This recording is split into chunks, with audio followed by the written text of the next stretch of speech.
Peace Gong, Connecting Children for a Non-Violent Planet. February 2015, Volume 10. This children's newspaper is published as a part of the Media and Information Literacy Initiative of the Gurudev Rabindranath Tagore Foundation, Birds, Gokak, and the South Asian Initiative to End Violence Against Children. The talking paper is published in association with Arushi, Bhopal, and narrated by Kanupriya Gupta.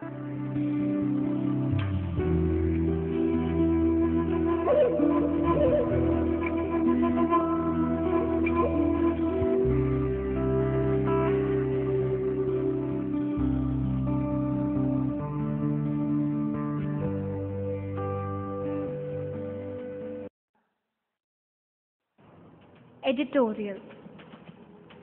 A new year brings fresh hope. Let's welcome year 2015 with renewed energy and hope that something more substantial will be done for safety and security of children across the world. May this new year bring new and exciting opportunities for all of us to contribute to global peace and help us realize not only our rights enshrined in many national and international instruments, but also our responsibilities as good citizenship dictates. Looking back, the previous year was quite horrifying to many of us. Continued violence against children in different parts of the world kept reminding us that we are not safe.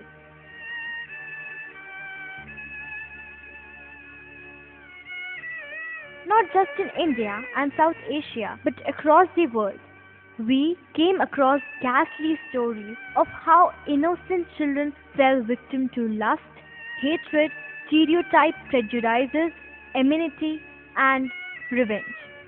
Children, after all, have always been soft targets in all kinds of conflicts and divisions.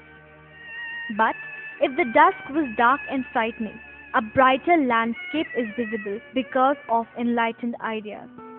So, we enter 2015.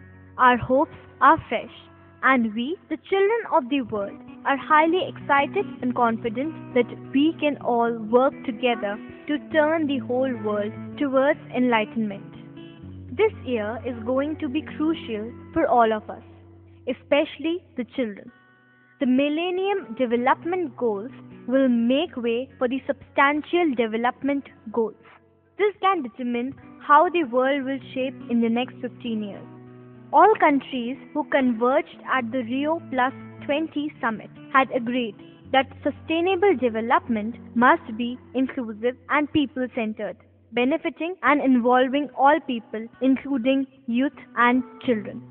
The importance of active participation of young people in the decision-making processes was also stressed in this summit. Boosting enormous hope, this new development makes all of us commit, in partnership with the adults, to work towards carving out a society which is just and equal for all. We hope that this year will usher in a new chapter that involves children in all aspects of the functioning of our democracy, and that our voices will be heard with utmost sincerity and seriousness. We are not pawns and puppets of anyone, just as the first rays of sun bring a new prospect every day. Similarly, we hope that all our effort and endeavor shall be recognized and promoted. Therefore, the children of this world have to strive hard together for the realization of global peace and strengthening of our democracy. And to do that, we, the children, must learn and understand the functioning of our democracy and our role in it. It is relevant to recall what Mahatma Gandhi said. The true democrat is he who with purely non-violent means defends his liberty, and therefore his country's and ultimately that of the whole of mankind. By Kanupriya Gupta, Class 10th, Carmel Convent School, BHL, Bhopal.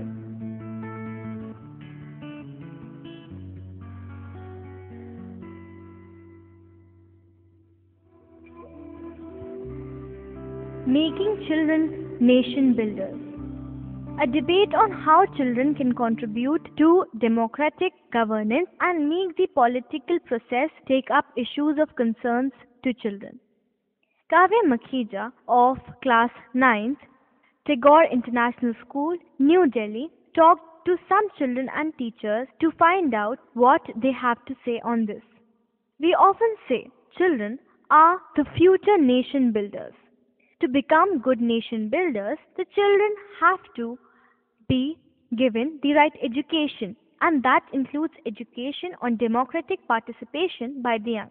That's how children can contribute to strengthen the democratic processes.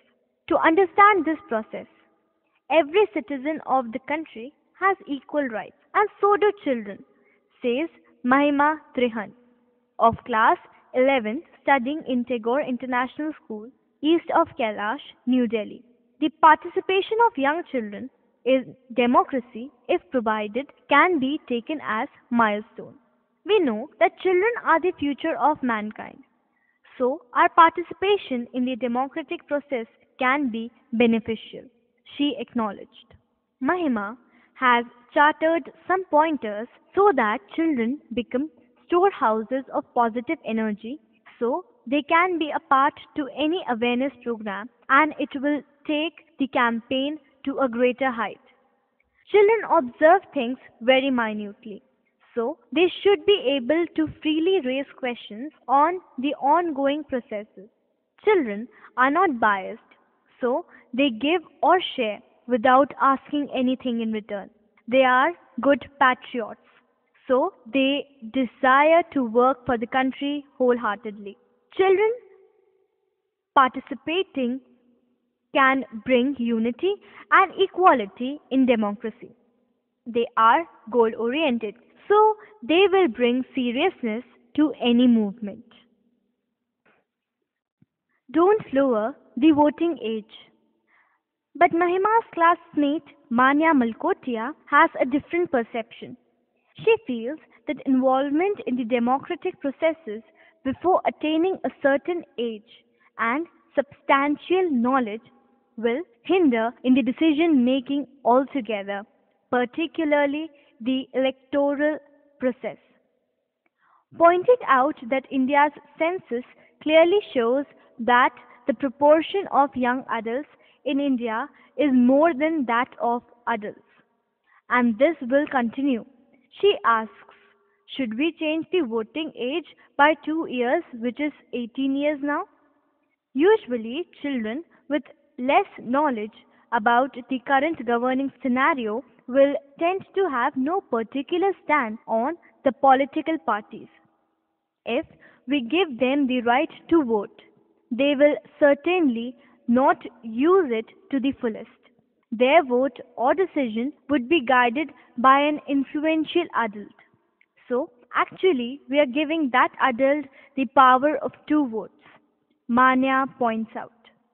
Her argument is by lowering the voting age to 16, we are clearly giving the adults power of two votes, which is against the constitutional ethics, isn't it? It is better to follow the already given path which comes to crucial decisions like democratic processes, feels Manya. Dealing with problems. Vishali Bidhuri takes the debate further by countering Manya and supporting classmate Mahima, saying youth participation leads to better decisions and outcomes.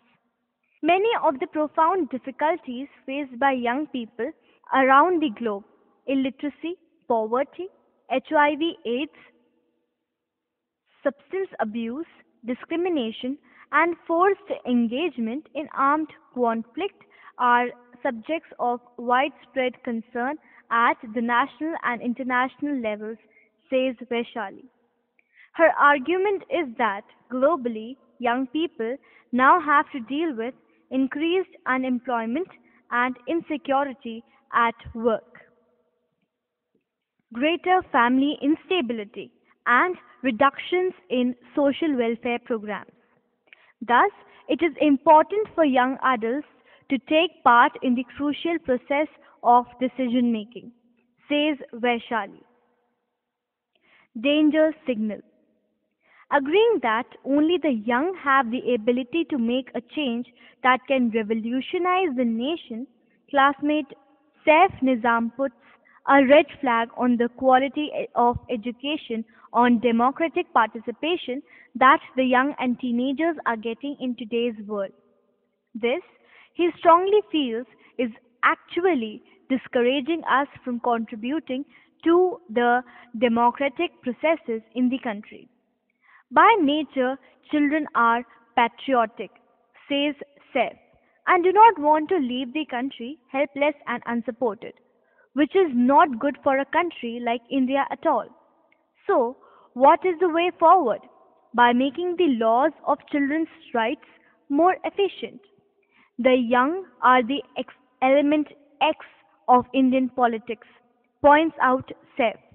So it is important to involve the children who have a mindset which is equal to everyone and is unbiased towards others.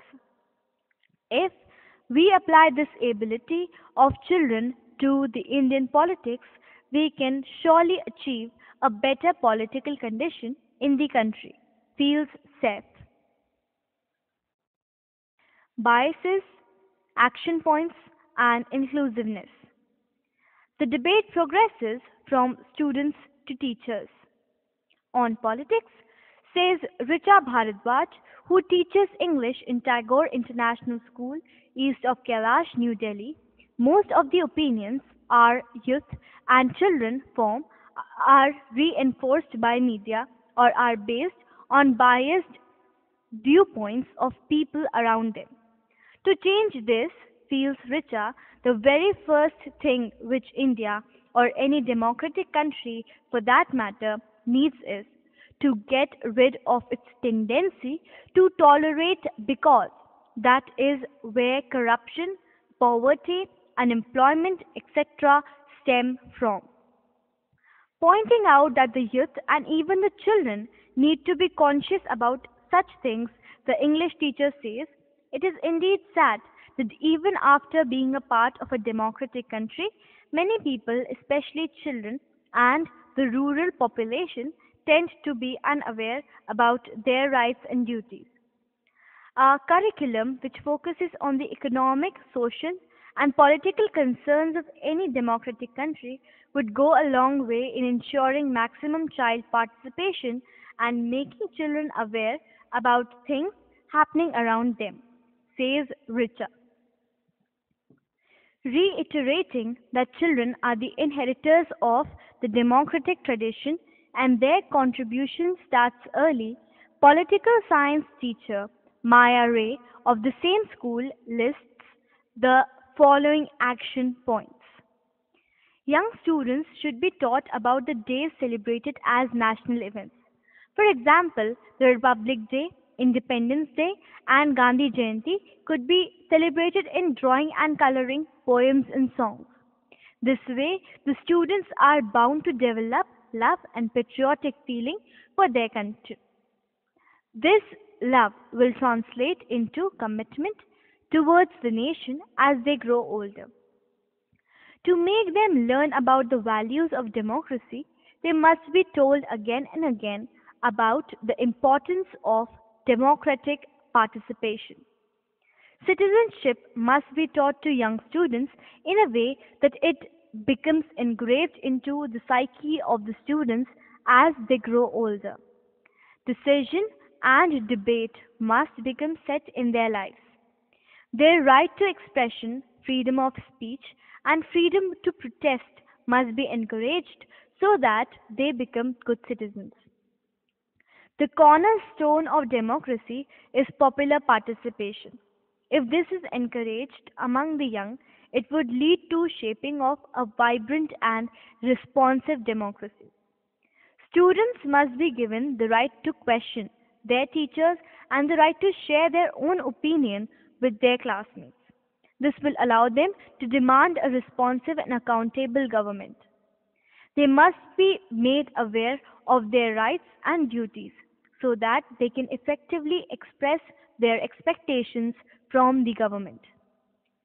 Participation and awareness alone is the key to solve so many patterns that is our world.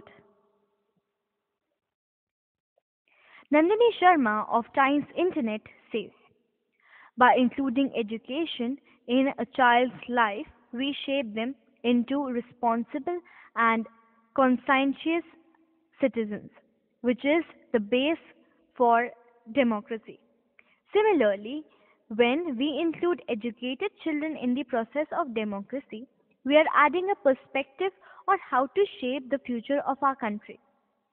The freedom, the rights, the participation in social development, and the role one plays in a democracy, everything can be zeroed down on how included a person feels in the democracy, which is why including young people in democratic processes can ensure that they are well aware and bright enough to tackle the challenges that lie ahead, says Nandini.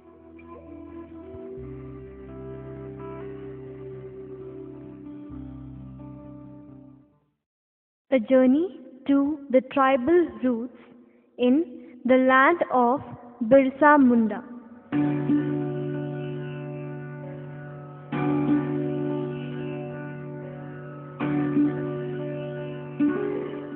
Ulihatu in Khunti district, the Janamsthali, birthplace of the great tribal freedom fighter Birsa Munda, who is revered in Jharkhand as Dharti Aba and Birsa Bhagwan.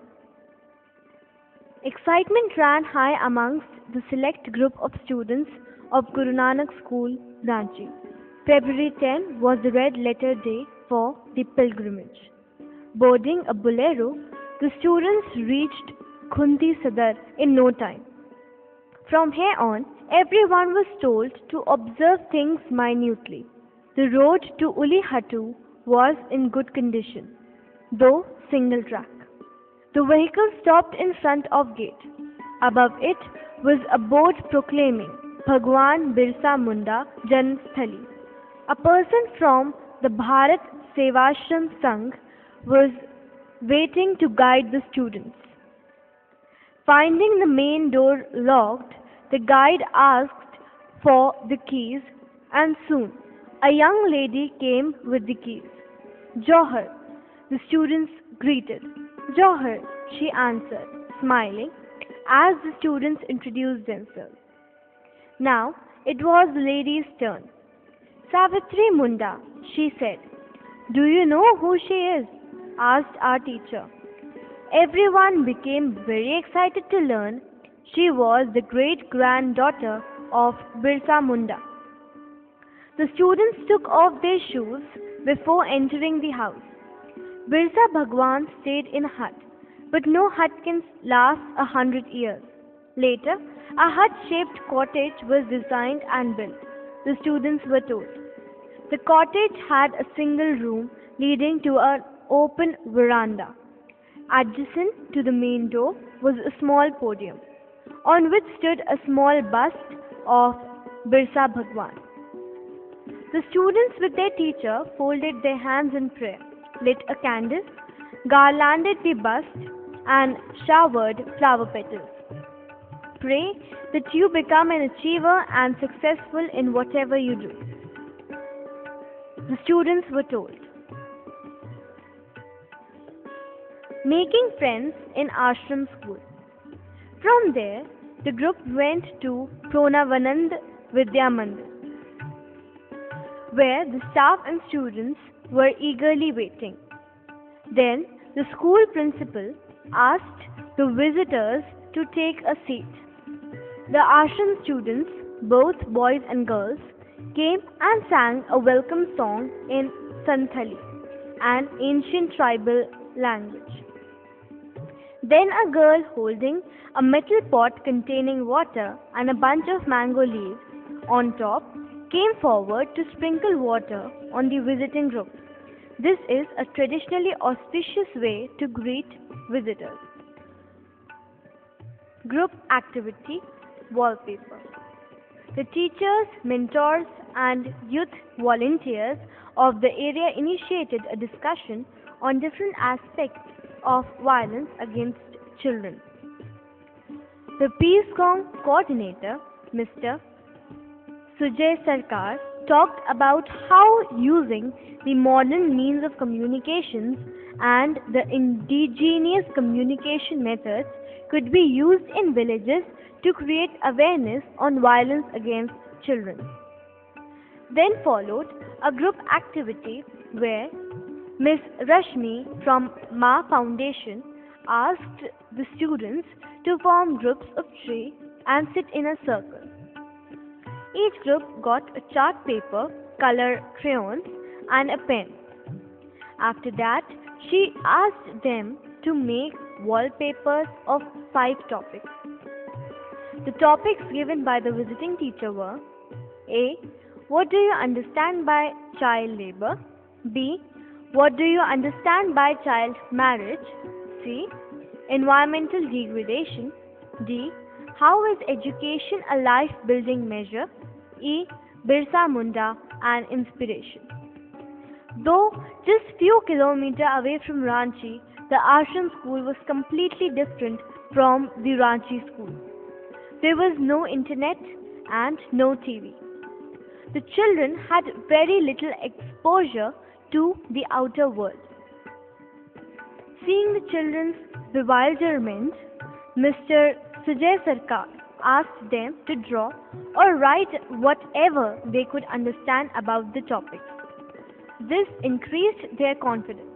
He also asked the ashram school teachers to explain the topics and what is wallpaper in the local Mundari dialect which these people speak, as the place is inhabited by the Munda tribe. They were also asked to write about themselves and the problems they faced in coming to school and their studies. The time allotted was 1 hour. Once the time was over, they were asked to sit in their respective places. Hidden talent. Some of the wallpapers did pick up the themes that had been given. A few showed environmental degradation and some showed child labor. Most of the wallpapers showed nature, plants, animals, birds, etc. This was because they stayed in a place which had so much natural beauty and very little exposure to the outer world. Best thing to see was the finishing. The shades and coloring was really appreciable. This showed that these children really had talent, and what they needed was assistance and guidance. 3 groups were declared winners and given prizes. Despite their poverty, the children were very happy and content with what they got. The school authority had arranged lunch for us: dal bhat and aloo chokha, boiled potato mashed with salt, mustard oil and onion pieces. The children had a gift for us before we left, a papaya from their school tree. That token of love showed their simplicity, love and affection, which left us all overwhelmed. We really hope that in the coming days, these children from the remote village of Jharkhand would spread the message of the Peace Gong amongst their peers and actively participate in our effort as any other team across India. Roshan Kumar, Class 10, Guru Nanak School.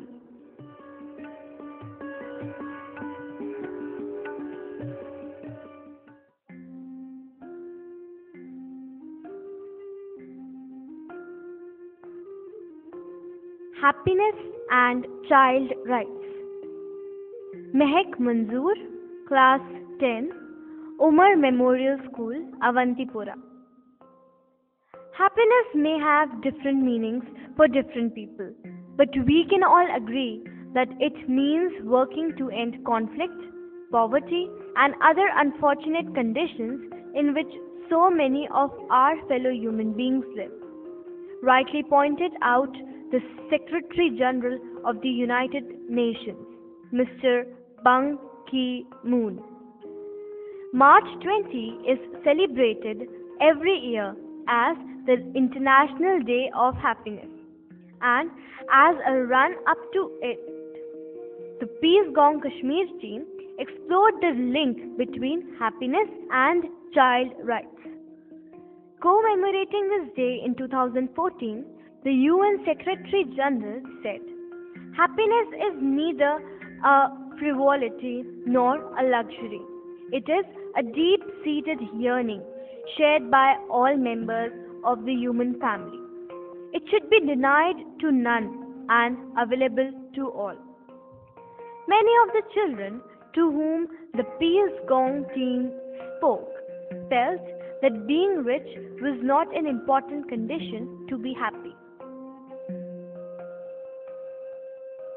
They felt when there is lack of trust, when they are bullied in either schools or neighborhoods, or are not treated with dignity and fairly, they feel unhappy. Students felt that if they are given opportunity to express themselves or contribute in their own small way to different things, it makes them happy. Also, giving them a say in their own lives makes them happy. On the other hand, if they are not heard or taken seriously, they feel deprived and unhappy. All the 15 students to whom the Peace Gong team spoke felt the rights of the child were linked to their happiness. Some said excessive competition to perform well in exams made them unhappy. Carrying heavy school bags and having no time to do creative things, too, were important reasons of depression in some children. An important issue was news of violent incidents against children which made them feel sad. And this was a major reason of them being afraid of the world around. Munisa Latif, a class 12 student, said that news of children being killed or exploited made them feel that the world was unfriendly to them. Violence against children in many parts of the world was a significant reason of many children having anxiety and unhappy, she said. She also talked about the quality of life as an important point to make children happy. When there are deprivations around and you see your family struggles, how can you be happy? She questioned. Another student, Basit, felt that too much scolding, either in school or at home, disturbed the children and made them unhappy. By making children comfortable and addressing their concerns sincerely, schools and parents can make children happy, he said. Basit felt that if parents and teachers have any issue between them, they should discuss or argue in privacy. A child has a sensitive and innocent heart which reacts very immediately in such situations. All the children felt that emotional exploitation has no remedy. It creates anguish in the hearts of those children. They become angry with the passage of time. Such children always carry the darkest future with them and can never be happy.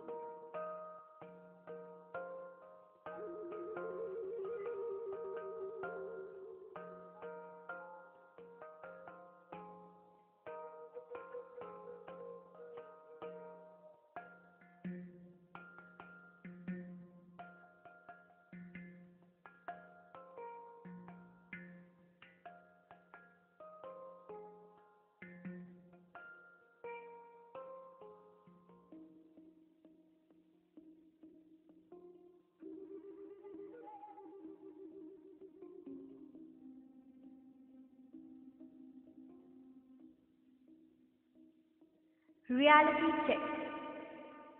Child marriage, widows, and little education.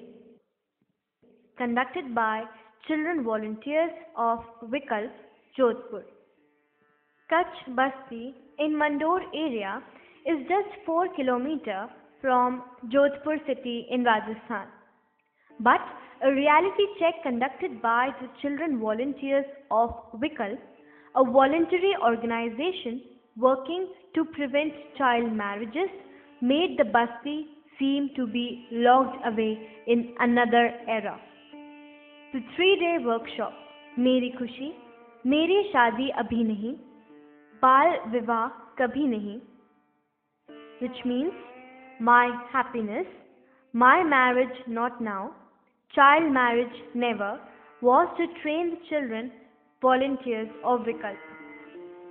This exercise was a part of the Peace Gong Media and Information Literacy Training Program, November 8th to 9th, 2014. Conducted Professor T.K. Thomas, Chairperson, Gurudev Rabindranath Tagore Foundation. What came out after the reality check was quite bizarre. There were 29 young women in the Basti, all of them illiterate, and they had been married off when they were minor. The age difference between them and their husbands was more than 15 years on an average. Shockingly, 17 of these 29 women are widows today. Their husbands, like most of the men of the area, worked in stone quarries and were addicted to alcohol and drugs. Their ultimately death was due to tuberculosis TB. The surviving men are also suffering from TB and are addicts, unable to do any work. So, the women, widows and wives, look after their family by rearing chickens. Some also work in the stone quarries, hammering away to make stone chests from the quarried stone. The second part of the findings of the families of these 29 women are equally startling. There are 31 boys and 32 girls in these 29 families. 24 boys and 14 girls, much below the legal marriageable age of 21 for boys and 18 for girls respectively, have been married off. Only 16 boys and 6 girls of the remaining children go to school. In all, 77 people were interviewed who have 146 children. From these 146 children, 20 girls and 26 boys, total 46, have been married off as minors. Only 20 girls and 45 boys, total 65, of the 146 children go to school. Of the 60 married women interviewed, 17 are widows. All the women interviewed blame their parents for not sending them to school and for getting them married so early. Reporters team: Saroj Jat, class 12, village Bhavi; Pramila Chaudhary, class 12, village Bachkala; Nirma Bhandari, class 12, village Bachkala; Shanti Tanka, class 11, village Bachkala; Manisha Kanwar, class 11, Bachkala; Lakshmi Tank, class 10th, village Bachkala; Pooja Duktava, class 9th, village Jaliwadi. A case study in a vicious cycle. Ganga Devi is 50 years old. When she was minor, her parents got her married to a man 15 years her senior. She was illiterate and her husband used to beat her mercilessly. He worked in the hazardous stone cutting industry. He was also addicted to alcohol and drugs and suffered from tuberculosis. When he died, quite young of TB, Ganga Devi was left to fend for the family. She eked out a living by doing odd jobs, but could not send her three children to school. She got her 14-year-old daughter married to a grown up man. Both her teenage sons, too, are working in the stone cutting industry. Ganga Devi burst out crying while speaking and lamented that had she been sent to school, her life would not have been so miserable. Shobha Chaudhary and Sanju Chaudhary will Vikalp volunteers, class 12 students, Ganamagra, district Jodhpur. A key reality check. Child labor. Dreams? How can I have dreams? I don't have the right to dream. I will have to spend my life living on roads and working in dhabas.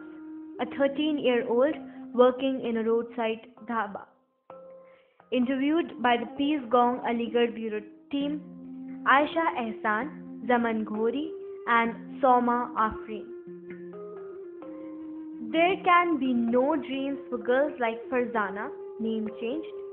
She is forced to accept her destiny, that she can never get what she wants.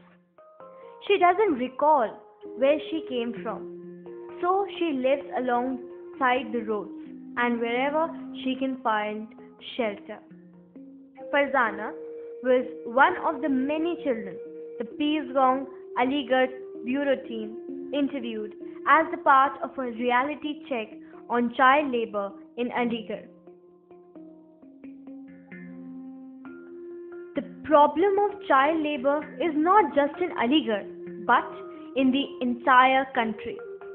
The number of working children age group 5 to 14 years is 43.53 lakh as per the 2011 census, while the previous census of 2001 recorded there were 1.26 crore working children, age group 5 to 14, amongst the 25.2 crore children in India. The very fact that children are being made to work violates our Constitution's fundamental right to education, right to childhood, and equal opportunity to participate as equal citizens of the country. During our reality check, the team found only one of the 5 children engaged as child labor was getting paid. Moreover, these children were being forced to work in exploitative conditions and subjected to various forms of cruelty and violence. For instance, the team found a small boy, not more 10 to 11 years of age, working in a tea stall. It was clear that they had been beaten by the owner of the stall. When asked where his parents were and why he was working, the boy said he did not have any knowledge about his parents and that he was living with the owner of the stall ever since he had come to his senses. He treats me the way he likes, was the boy's candid comment. The team met another boy at another roadside tea stall, also of similar age and living in the same pathetic condition. How I wish I could go to school like all of you and live a normal life, he said when asked about his desires. One of the shocking facts discovered by the Peace Gong team was that educational institutions, canteens, employ a large number of child laborers. Isn't it an irony that so many children are working in the canteens of schools and colleges when they should have been studying in these institutions? Asked Asif Khan, a research scholar in the social work development of Aligarh Muslim University. The team also found poverty and lack of social security as the most important causes of child labor. Ayaz Ahmed, another research scholar, observed that deprived of education, the world of opportunities and rights are forever closed for these children, and that collective effort of the society is very important to ensure the end of child labor menace. We have to work hard to educate these children so that they become productive citizens of the country, he added. Elizabeth Lawrence, an American author, has said, "There is a garden in every childhood, an enchanted place where colors are brighter, the air softer, and the morning more fragrant than ever again." For the children that the Peace Gong team spoke to, there is no garden in their childhood. In the light of the reality check findings, the Peace Gong Aligarh Bureau plans to work with these children and initiate literacy programs so that they are exposed to some kind of education. Children make better ambassadors. Though children's rights are a new concept in Bhutan, the Himalayan kingdom fares better than others in this region and is actively raising awareness and understanding, says Pincho Chedin, South Asia Initiative to End Violence Against Children, SIVAC, country coordinator for Bhutan, in an interview to the Peace Gong. Question: can children help South Asia to face, address, and overcome violence and choose peaceful dialogue? Answer: of course, in any kind of violence or disaster, children are the most vulnerable and therefore they most affected. Children are also the love of their parents. Naturally, no parent or adult would like to see their children suffer and be harmed. So, I strongly believe that everyone will be better inclined to listen to them, rather than to others saying the same on their behalf. Therefore, children can make the best ambassadors of peace and violence. Question: what role can children play in highlighting the urgency of ending violence against children and in developing an information sharing platform to raise awareness and commitment on the 5 key issues of South Asia Initiative to End Violence Against Children, SIVAC? Answer: children can play a critical role in this, since they are the ones who are affected and are at the center of all this. Children all over the world in general experience similar acts of violence against them. If they take up the role of voicing their problems, the adults will sit up to listen and eventually act. On our part, we must provide them with a platform to connect with each other, to share, to learn, to support, and to impress upon the adults and the governments of the fact that they are the potential citizens and leaders of the future. Investing in them will bring positive impact in every way. Question: What are the most serious issues of violence against children in your country? Answer. Bhutan comparatively fares far better in the region in this aspect. Nevertheless, there is evidence of our children facing small doses of different form of violence, be it child marriage, child labor, or corporal punishment. There is in existence various organizations, both government and non-government, working in the area of child protection. Question. What has been your effort to overcome such violence? Answer. The NCWC at the moment the only national machinery working towards the protection and promotion of children and women's rights. It has already conducted the mapping and assessment of the child protection system in Bhutan. It is currently in the process of conducting a nationwide study on violence against children. The findings and recommendations from these two studies will help us to plan and chart out the relevant and pertinent activities to combat violence against children. Question. People share initiatives that facilitate children raising their voice against violence in your country, which contributing towards peace and violence. Answer. Child rights and protection are fairly new concepts in Bhutan. The NCWC is carrying out numerous activities to raise awareness and understanding in the children, as well as in the general public on these themes. We are happy that within a few years we have been able to achieve a certain level of awareness and sensitization.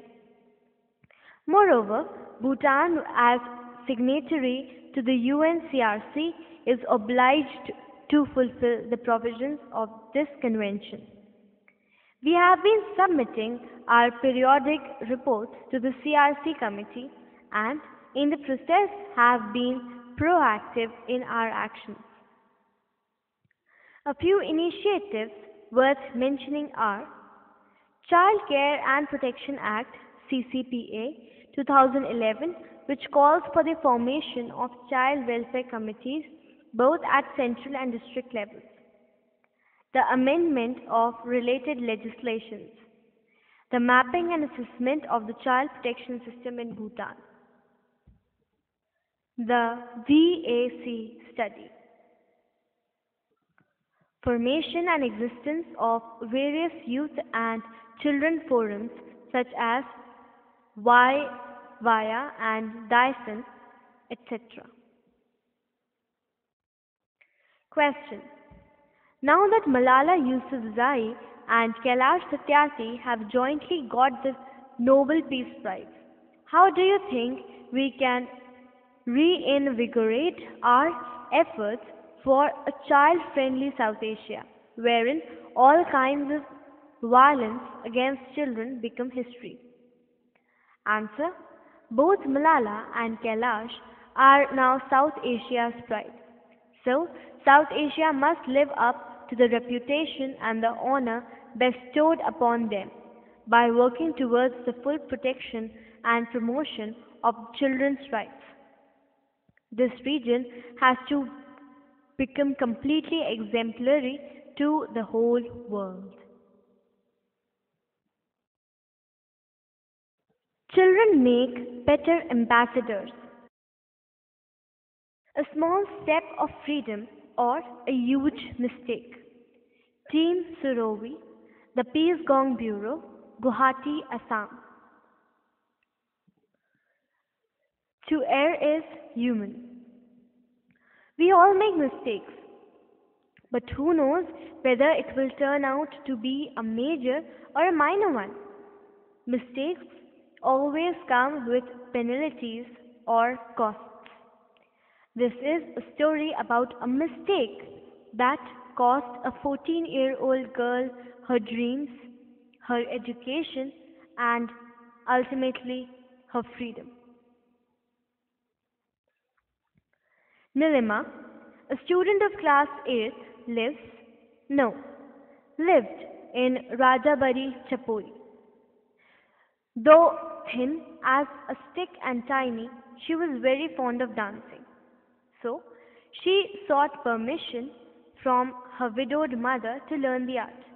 But the mother, who could barely arrange 2 square meals a day and the school expenses for Nilima, firmly said no. But Nilima's liking for dance grew.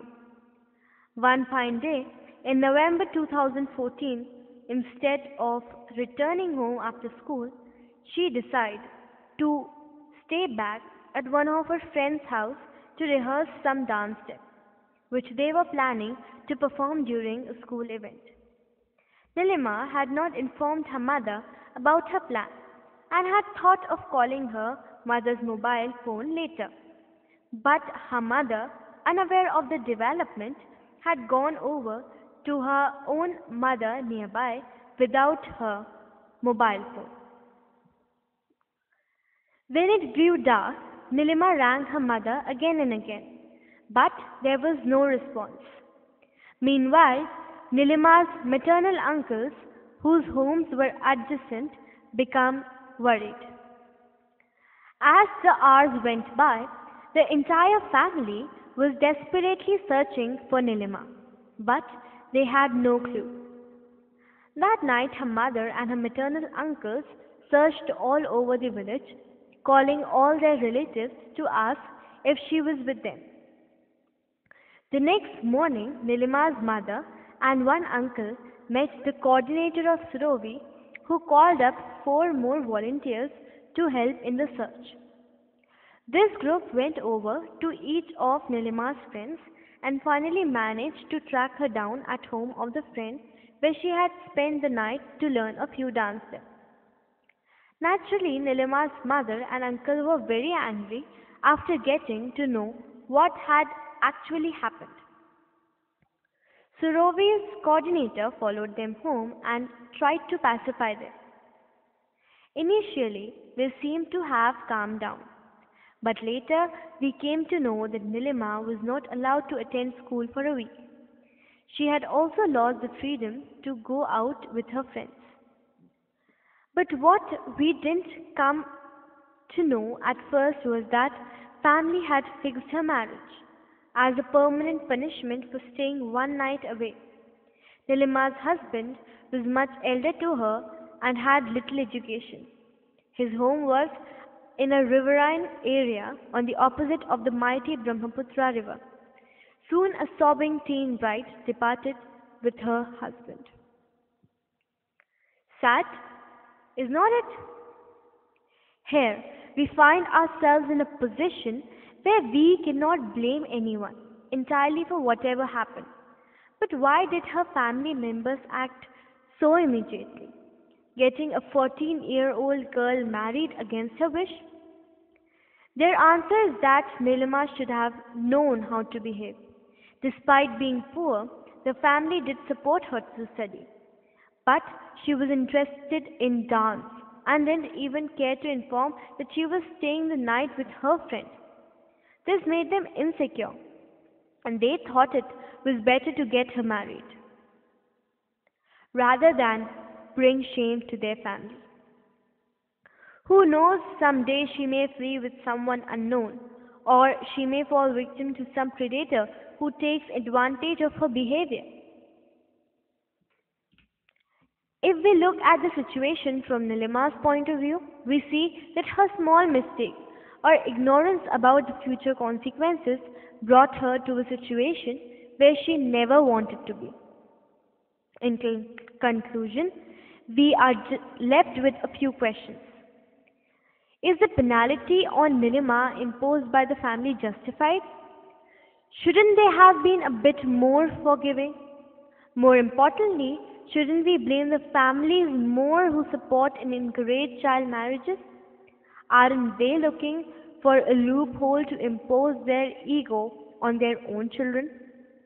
Friends, well-wishers, followers, and readers of the Peace Gong, please help us to find an appropriate solution to this dilemma.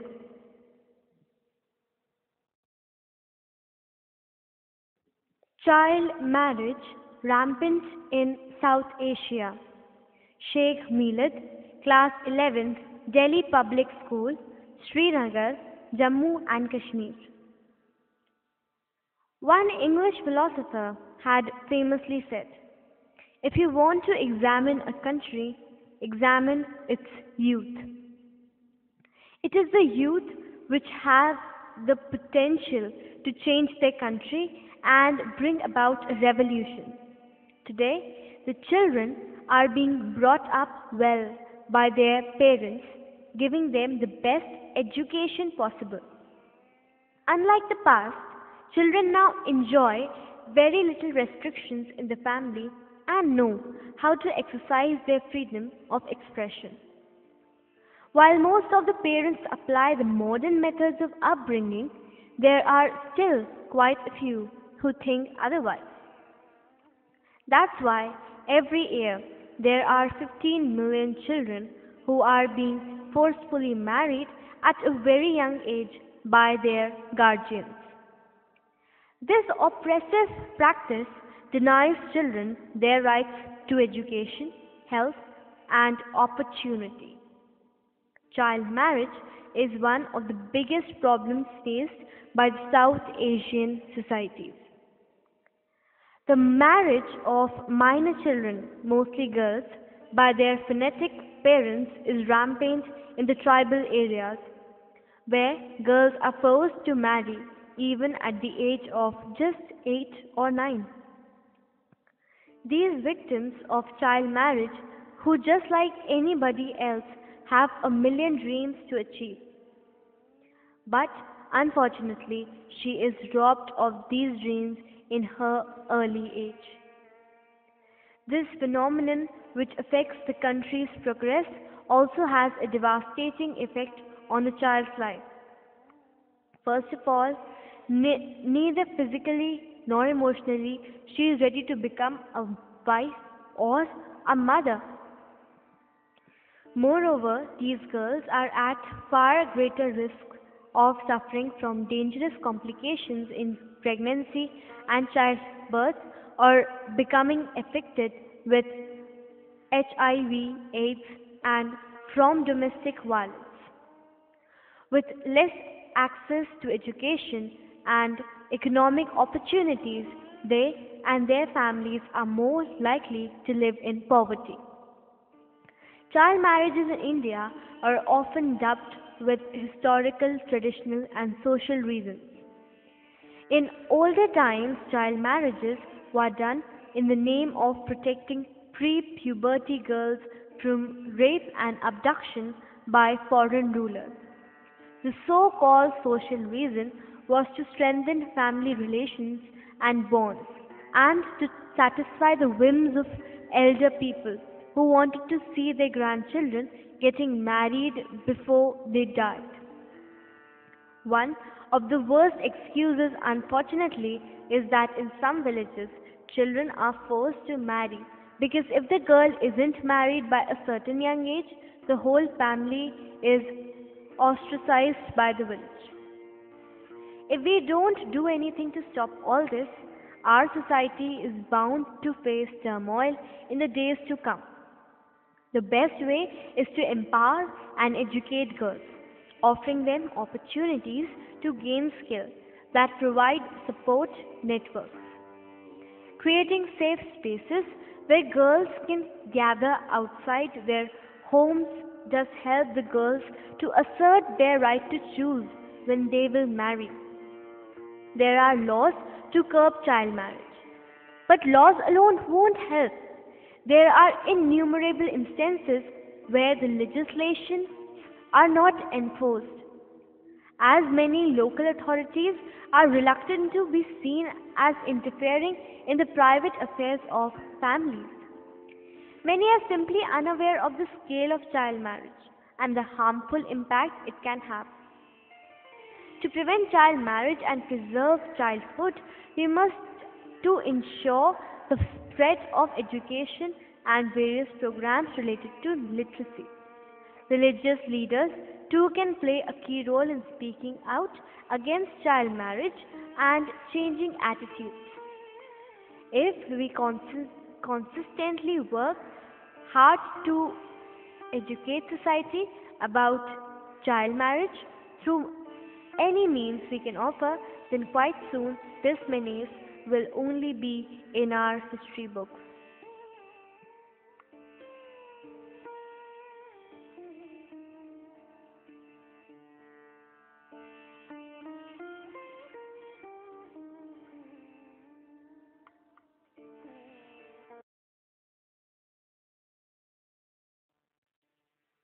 Reality check. West Bengal. Shishu Panchayat acts against child marriage. Mala Khatun, Class 10th, Moldanga, Birbhum, West Bengal. Moldang, a village, is in Birbhum district of West Bengal. Just a few kilometers away from the world renowned cultural hub Sriniketan, this place is cursed by the demon of child marriage, along with many other problems like poverty and lack of education.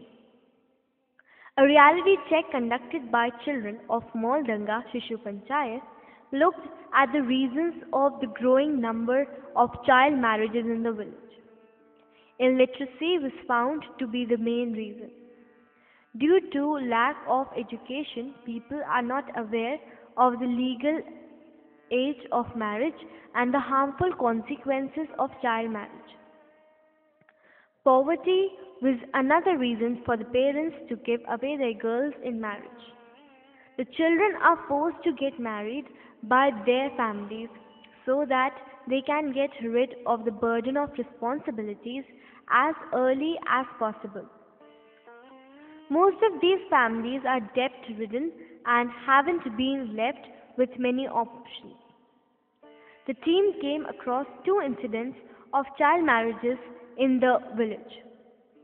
One girl described how she was married off at a tender age, got separated from her husband within 15 days of marriage, and then was forced to remarry another minor boy from the same village, which didn't last either. The girl even attempted suicide but survived. Another incident was of a family with four sisters. One of these sisters was burnt to death for dowry.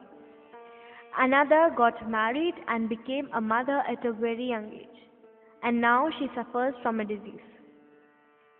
At a tender age, when she should be playing and studying, these children are imposed with the responsibility of the household and even babies. Their innocence is being snatched away. Child marriage is a social evil which causes domestic violence, health issues, lack of education, and sometimes even death. There is an utmost need to demolish this ill practice. Molranga Shishu Panchayat has resolved to work against child marriage by taking up major awareness programs that will educate people, especially the girls. Our team members have started teaching the women of village to read and write and teaching Bhattachari to the children of Moldanga. We should find a solution of the adverse effects of this social evil by creating more awareness. The society should fight this social monster and make the country a better place to live in. Translated from Bengali by a local coordinator.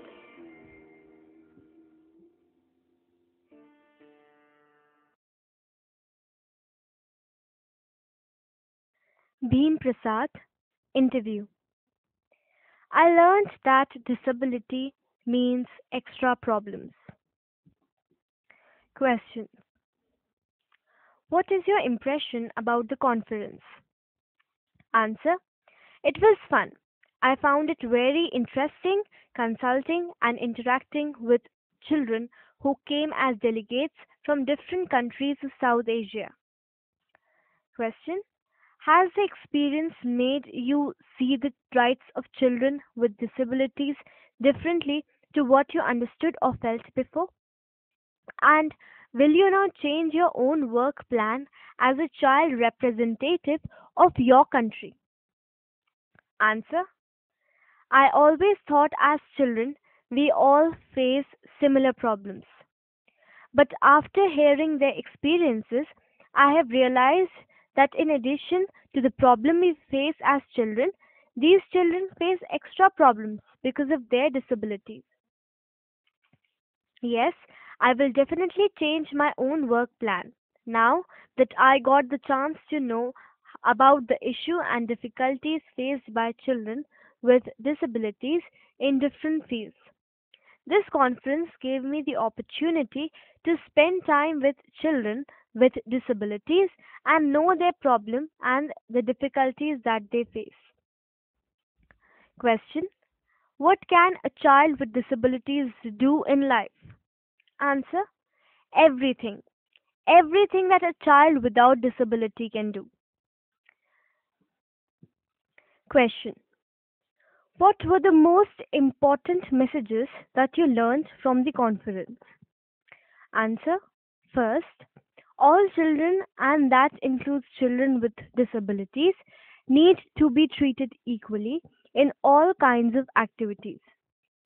Second, we, including the adults, must provide the platform for children with disabilities so that they participate in every field and have access to equal opportunities. Question: please share some of the issues faced by children with disability in your country. Answer: most important thing is that these children are not given the same opportunities as other children without disability get.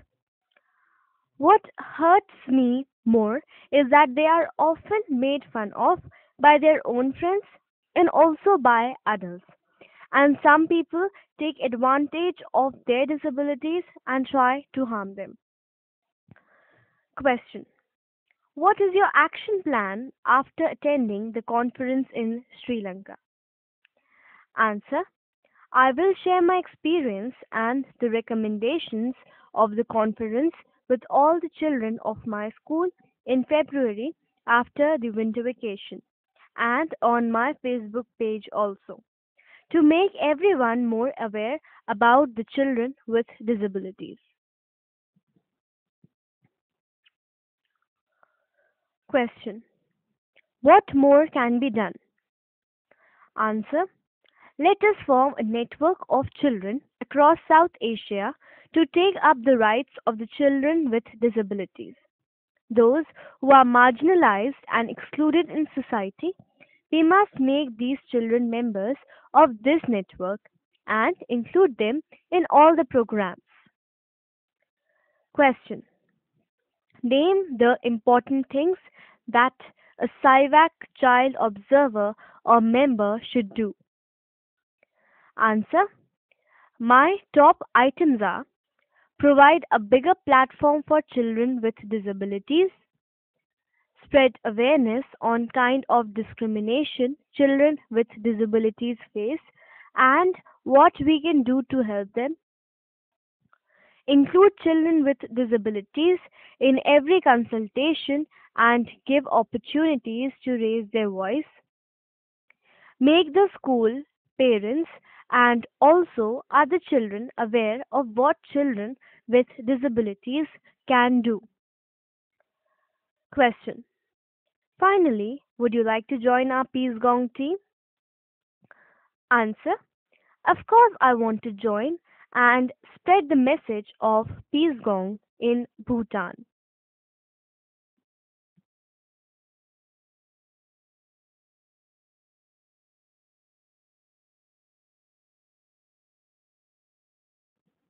Kavya Makhija interview. Consult, share, and interact. Question: what was the impact of the Colombo consultation on you and your work plan as a child representative of India?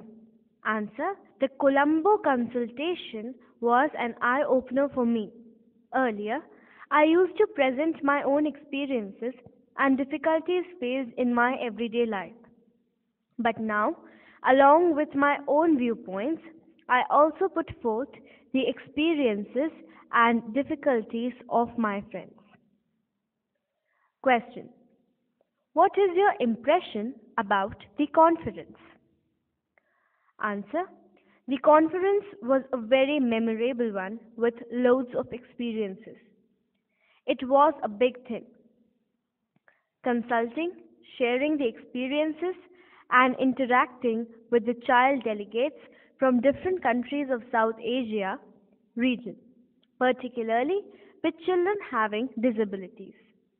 I, rather every one of us were like one big group, and I think this worked as the big motivator in helping the children speak about their worries and their concerns about children with special needs in their own countries as well. Question: has the conference made you see the rights of children with disabilities differently to what you understood or felt before? Answer: earlier, I used to see the children with special needs differently. But after attending the children's consultation in Colombo, I have realized that all of us children have rights, just like the adults. Now it's like we can do this. Question: did this experience change your idea of what a child with disabilities can do in life? Answer: a child with special needs is valuable in him or herself. I have realized they can work wonders. They just need some additional resources or help, and then what they are capable of doing is just unimaginable. They just need a chance. Question: name the most important things a CIVAC child observer or member should do. Answer: my top 5 things are: 1. Be a leader. We should be leaders of the present. Only by becoming leaders will we be able to guide the other children towards the right path of the future. Second, be friendly. A friendly member is able to connect with all the children and understand them and their discussions. Third, encourage participation. It is not enough to encourage child's participation only during such consultations. They should be encouraged in all the activities of our society. Fourth, be creative. It is necessary for the members to be creative as their work involves in fields related to children. Children like creativity and easily get attracted to it. This will help them in establishing a rapport. Fifth, organize regular meetings. A CIVAC observer or member should organize regular consultations with children with special needs to get an update on the improvements and developments in their respective countries. Question: how can we make children's participation an inclusive process in community building and children with disabilities take social concerns?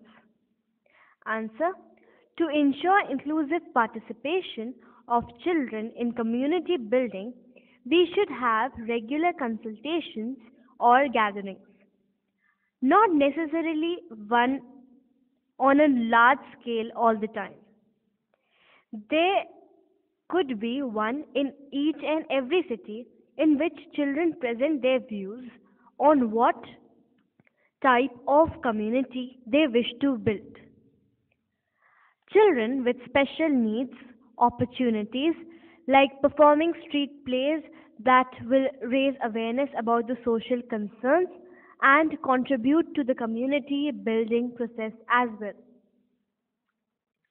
Question. Of late, there have been a number of cases of girls becoming victims of violence in their schools. What steps can we take to make our schools truly child friendly? How can we children contribute in this effort? Answer. Violence against girls has increased over the recent years. Violence is not only physical but also verbal, emotional, or mental. There should be a special training for the teachers, particularly in girls' schools. Also, important is knowing how to make friends with children with special needs.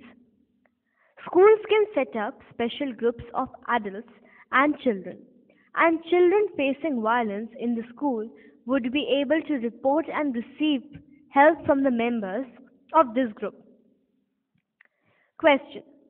How to ensure protection of the rights of marginalized and excluded children in South Asia? Answer. By setting up a toll-free helpline run by the children of South Asia, assisted by adults whenever required. Good publicity about how this helpline works will help the people to come forward in aid of the marginalized and excluded children. Question. Would you like to join the Peace Gong team? Answer. Well, even if you hadn't asked me, I would have. Of course, I would like to be a part of the Peace Gong and write for it in the forthcoming editions. I would also like to request you to have a creative column for which the children can send their creative ideas.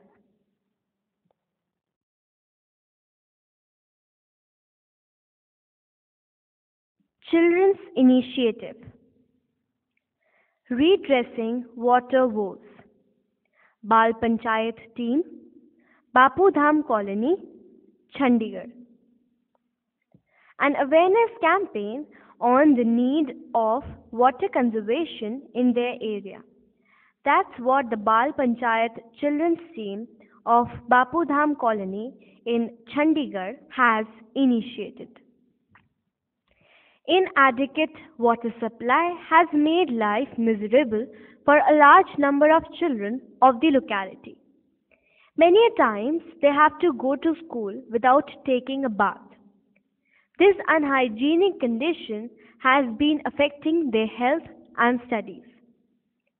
The Bal Panchayat held on January 26th, the Republic Day this year, discussed the problems faced by the children of the colony. Access to quality education, increasing cases of eve teasing, menace of drugs, and access to adequate clean water were the main concerns expressed by the children.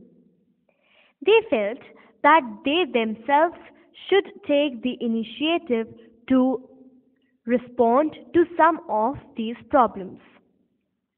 The children felt that lack of clean water supply in the area was becoming a serious problem and they decided to launch an awareness program immediately. Now, they have started going from house to house explaining the importance of water conservation and the ways to prevent misuse of water.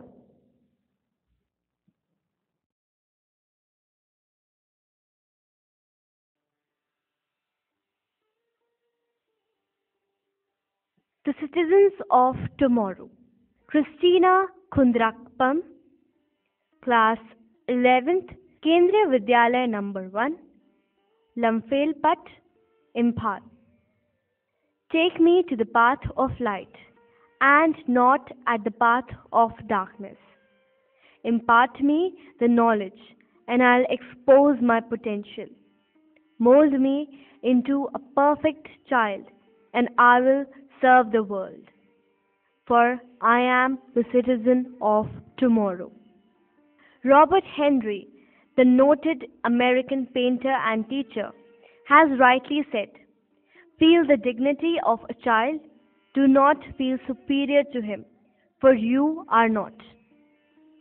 Many of us dream of the day when we can change this chaotic world and feel the intense desire to rectify the present political and social system. These are the dreams and the wishes of an innocent child. But sadly, the child's mind is being constantly disturbed by the events happening all over the world. Terrorism is today's great challenge. Lots of children are being forcibly recruited by these terrorists. Among big problem is abduction of children who are then forced to beg. Human sympathy is used as a business by some heartless people who disfigure the abducted children so that they earn money by begging. Gangs kidnap children and make them beg. Who are these people using human sympathy as their profit making tool? Aren't they human too?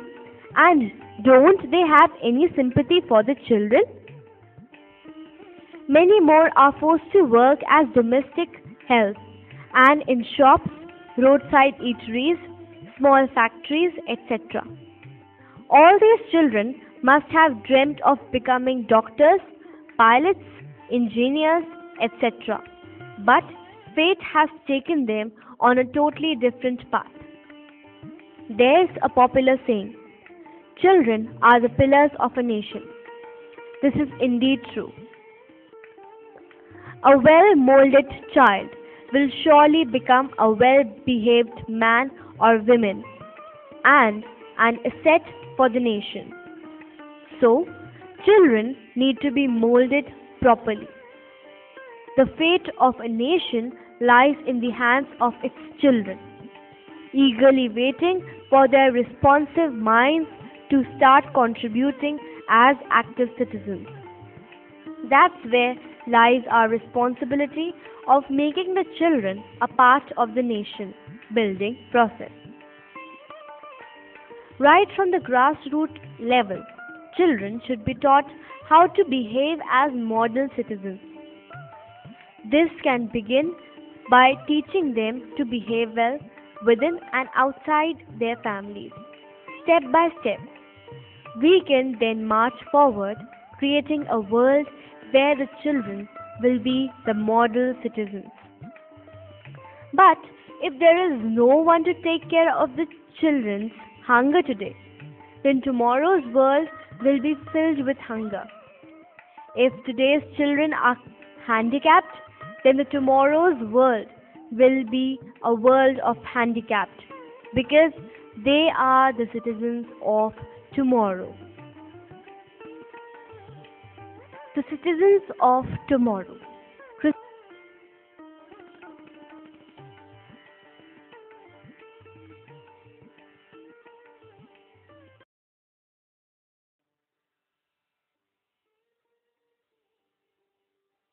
The citizens of tomorrow.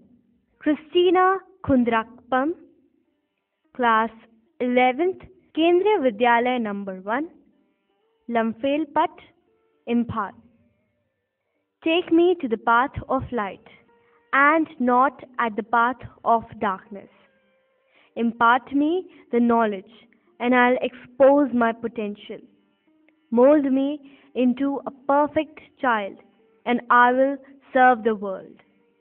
For I am the citizen of tomorrow.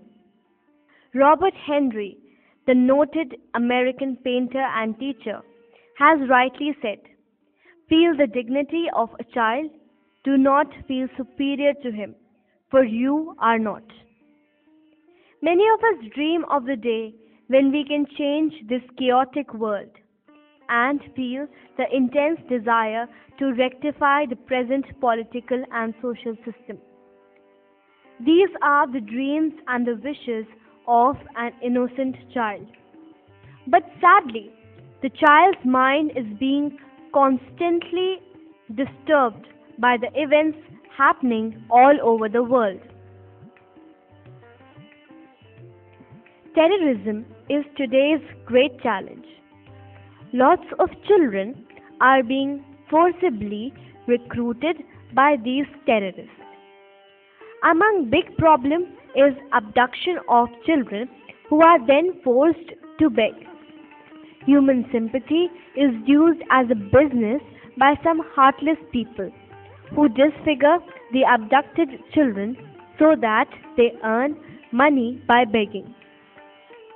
Gangs kidnap children and make them beg.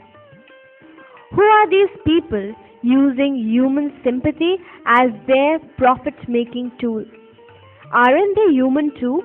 And don't they have any sympathy for the children?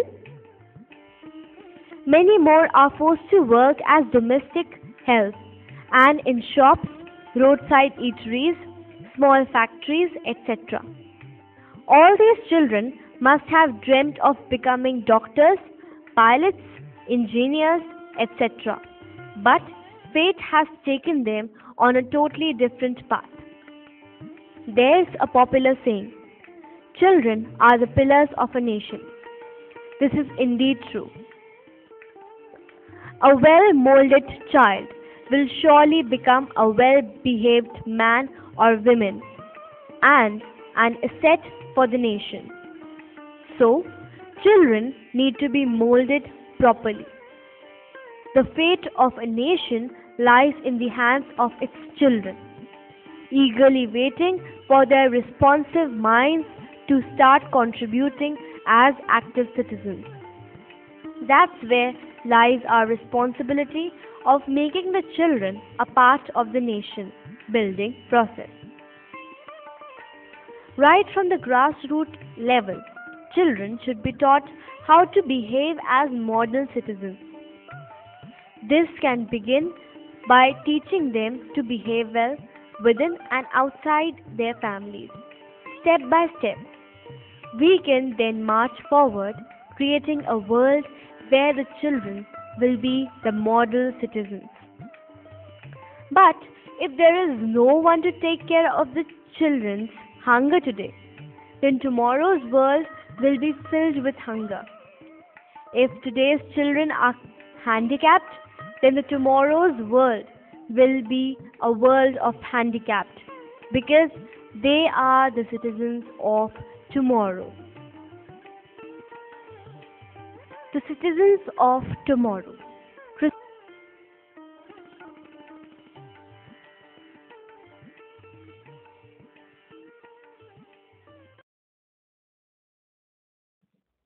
Group discussion. Children, active citizens. The Peace Gong Bureau, Kanpur. Seniors never take our views seriously. A common refrain of children found voice at the group discussion held to celebrate this year's Republic Day organized by the Peace Gong Bureau, Kanpur. Everyone agreed that children views need to be heard seriously to ensure their contribution in the democratic process. Without respecting their rights and by giving adequate opportunities to voice their concerns, issues of violence against children will always be difficult to address, they observed. Suchi Shukla, a class 10 student, said, we too have a right to express our ideas on improving our surroundings. But whenever she and her friends tried to discuss with their teachers about how, as a collective unit, they can help improve and develop their surroundings, the teachers dismissed them, saying, you are too small to think of contributing to community development. Children too have a right to be heard, said Simran Soni, a student of class 10. Are we not citizens of the country? So why can't we be consulted on how and what should be our education process? She asked. Carrying heavy bags in the school is a burden on the young shoulders. But the adults say only this type of education is right, she complained. Another important issue raised by Sony was that there are too much of pressure of exams coming one after the other, which makes it difficult to use our talents for creative work. Political parties use children during elections, said Abhay Sahu, a student of class 8, to shout slogans and carry the flags of political parties during rallies. But when it comes to hearing our problems, the seniors do not give respect to our rights, he pointed out. Group discussion. Children, active citizens.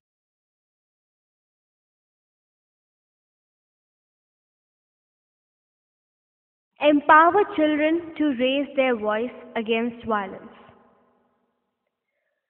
By behavior and awareness, children can become messengers to end violence, says Anand Prakash, South Asia Initiative to End Violence Against Children, SIVAC, Country Coordinator for India and Deputy Secretary in the Union Ministry of Women and Child Development in an in-depth interview with the Peace Gong. Question. Can children help South Asia to face, address, and overcome violence and choose peaceful dialogue? Answer. Yes, definitely. Children can play a very important and effective role in ending all forms of violence, not only against them in different settings, but violence against any person in society at large. Question. How can children contribute to expanding dialogue across the region for promoting a culture of peace and non-violence? Answer. Children are the citizens and leaders of the future. They should develop good moral habits, particularly patience and confidence in themselves, sympathy and a helpful attitude towards others, and always choose the path of dialogue and persuasion to stop violence against them. Question. How can children become messengers generating awareness of the importance of dialogue over use of force in settling differences and thus building the possibility of ending violence against all children? Answer.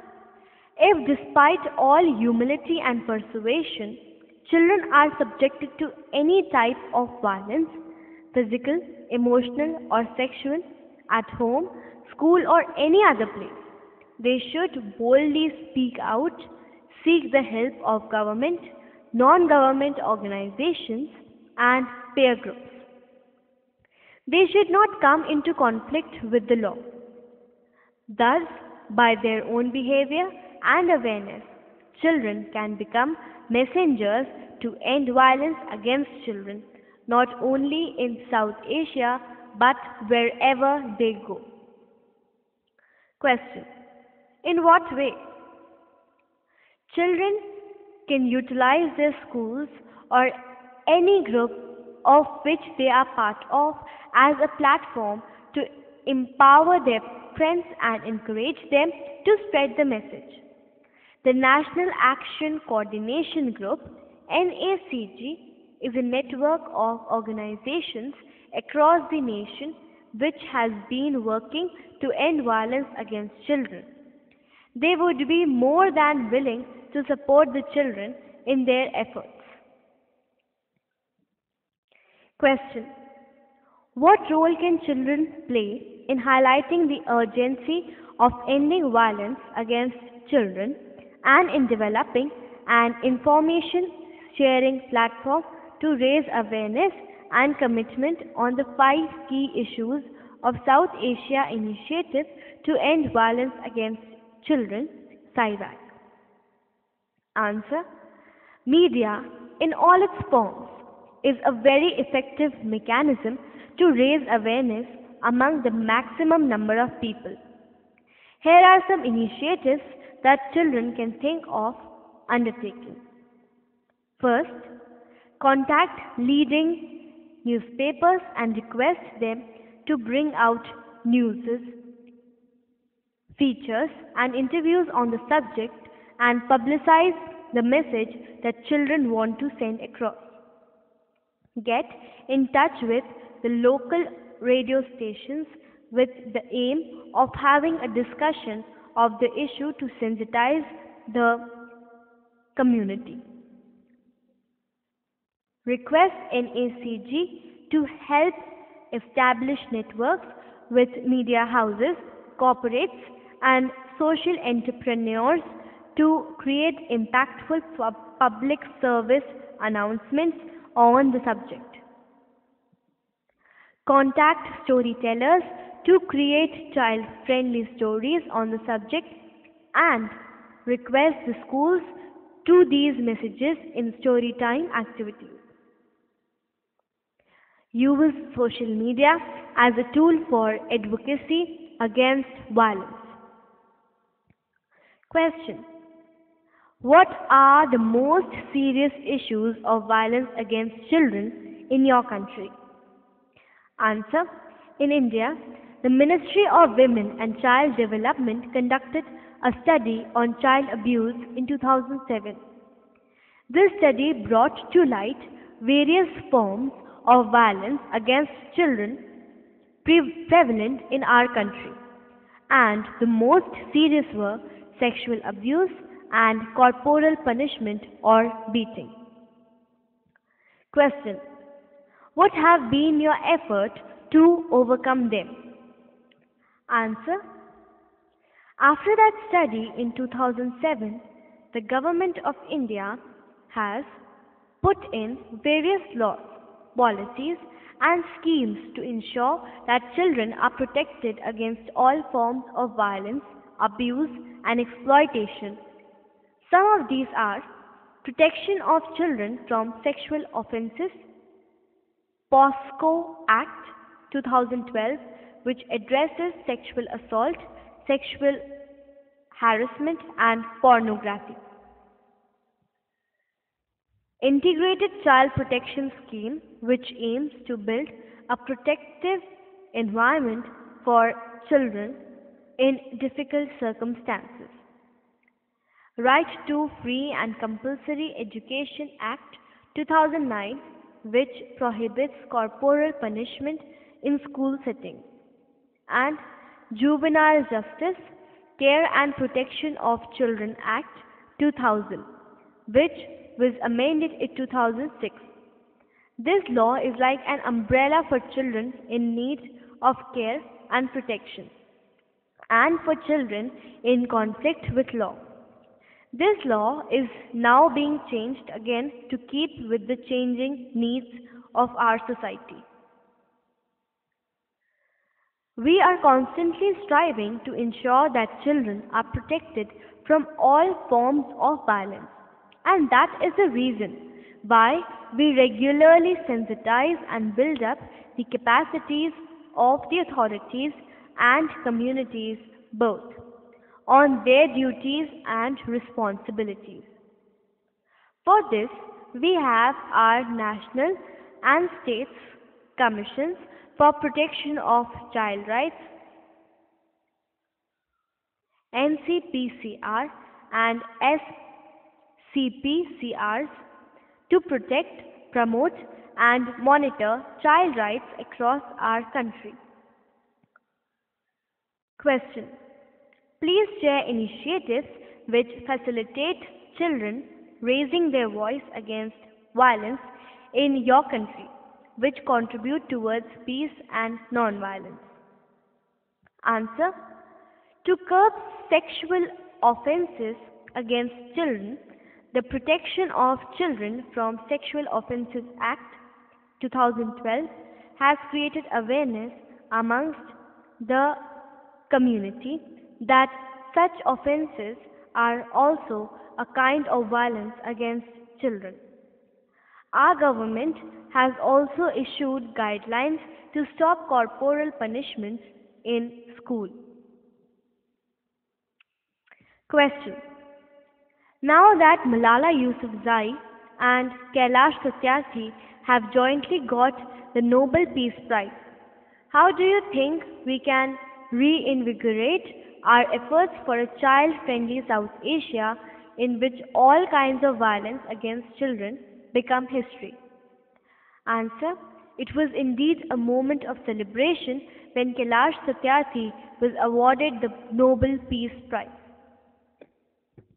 It will be an inspiration to all of us to stand against violence against children in all settings. Media in any form is a very strong and tested platform to bring about change.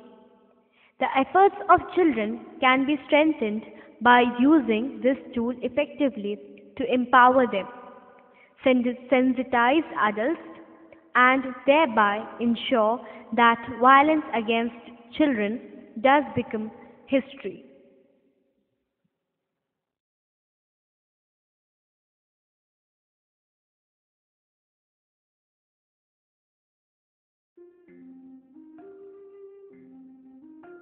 Moina Parijat, Building a Children's Paradise. Rosaline Farnaz Hussain, Class 10, Sankar Devi Sishu Niketan, Tezpur, Assam. In search of light pervading the dark, we wonder what's on the other side. Moina Parijat literally means children's paradise. Just like paradise, Moina Parijat is a pure evergreen entity, an organization founded by Mahadev Sharma and Nalini Baladevi that leads young children from darkness to paths of bright shining light and teaches them to tie the strings of unity. Two wonderful people, Mahadev Sharma, who had been conducting the All Assam Children's Meet, Skodou, Oxom, Pradekshik, Moina Male, and Nalini Baladevi, who nurturing Parijat Kanan since 1950, decided to work together. On 27 June 1954 was born the All Assam Moina Parijat. From then on, the year 1950 is celebrated as the birth year and June 27 as the foundation day of Moina Parijat. The first children's convention was held on January 17 to 19, 1975. The open session of this convention was presided over by a Moina of Dibrugarh district, Minakshi Chaliha.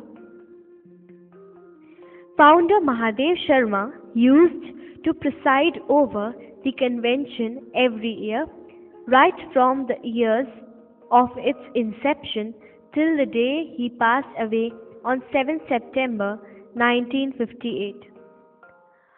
In this present age of technology, children have almost given up physical activities and games. In the midst of an almost mechanical life, Moina Parijat encourages children to discover the pleasure of playing in the open, explore a world of their dreams, and find light in the midst of darkness. Moina Parijat helps in the children's physical, mental, and intellectual growth by giving them a platform to explore and inhibit their talents through activities and competitions.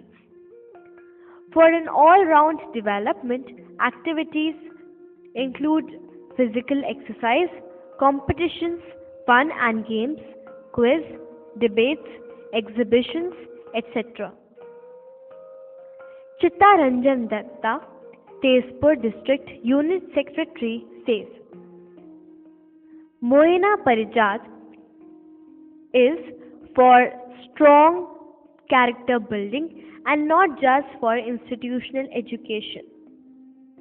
Every child is special in his or her own way and has many unique qualities.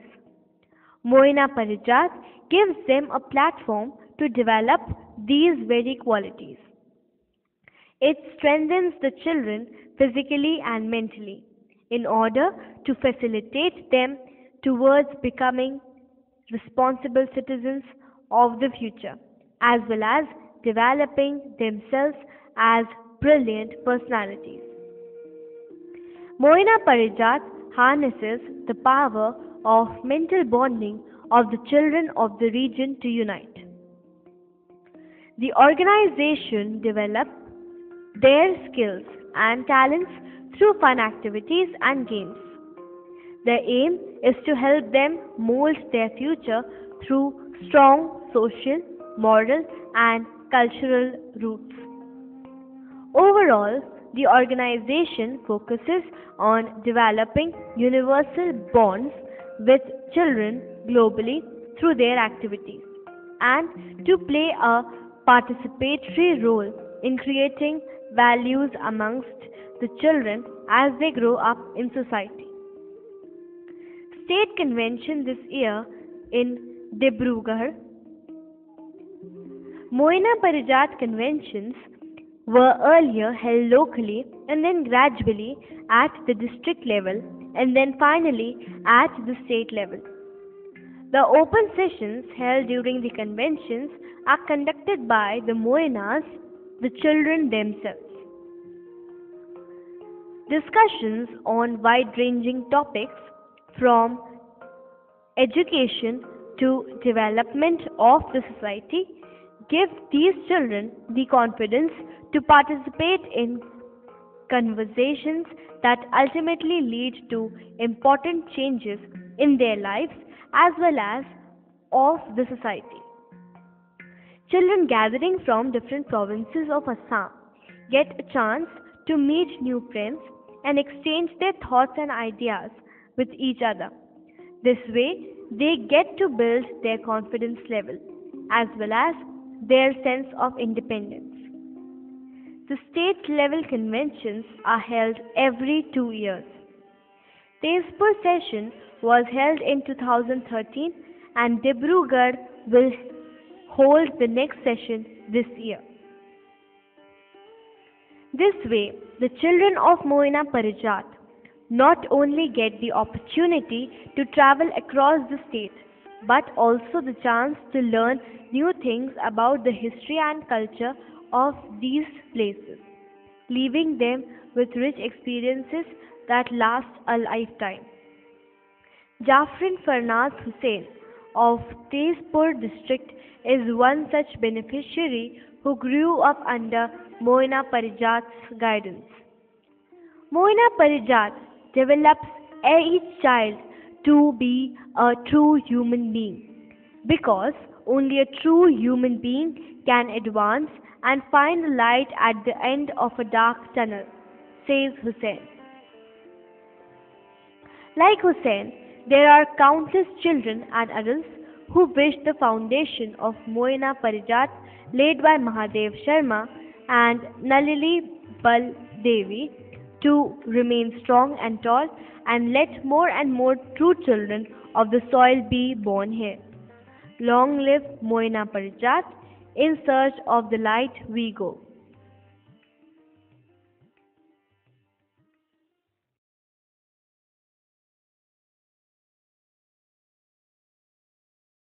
Peshawar. Together we stand. Ramshina, Class 12, Farooq College, Calicut. Peace Gong team strongly condemn the barbaric and gutlessness terror attack of 16 December last year, throttled to the death of 148 school students in Peshawar, Pakistan. There have been periods of history in which episodes of horrific violence occurred, But this brutal attack on the innocent children is one of the most haunting, inhumane acts.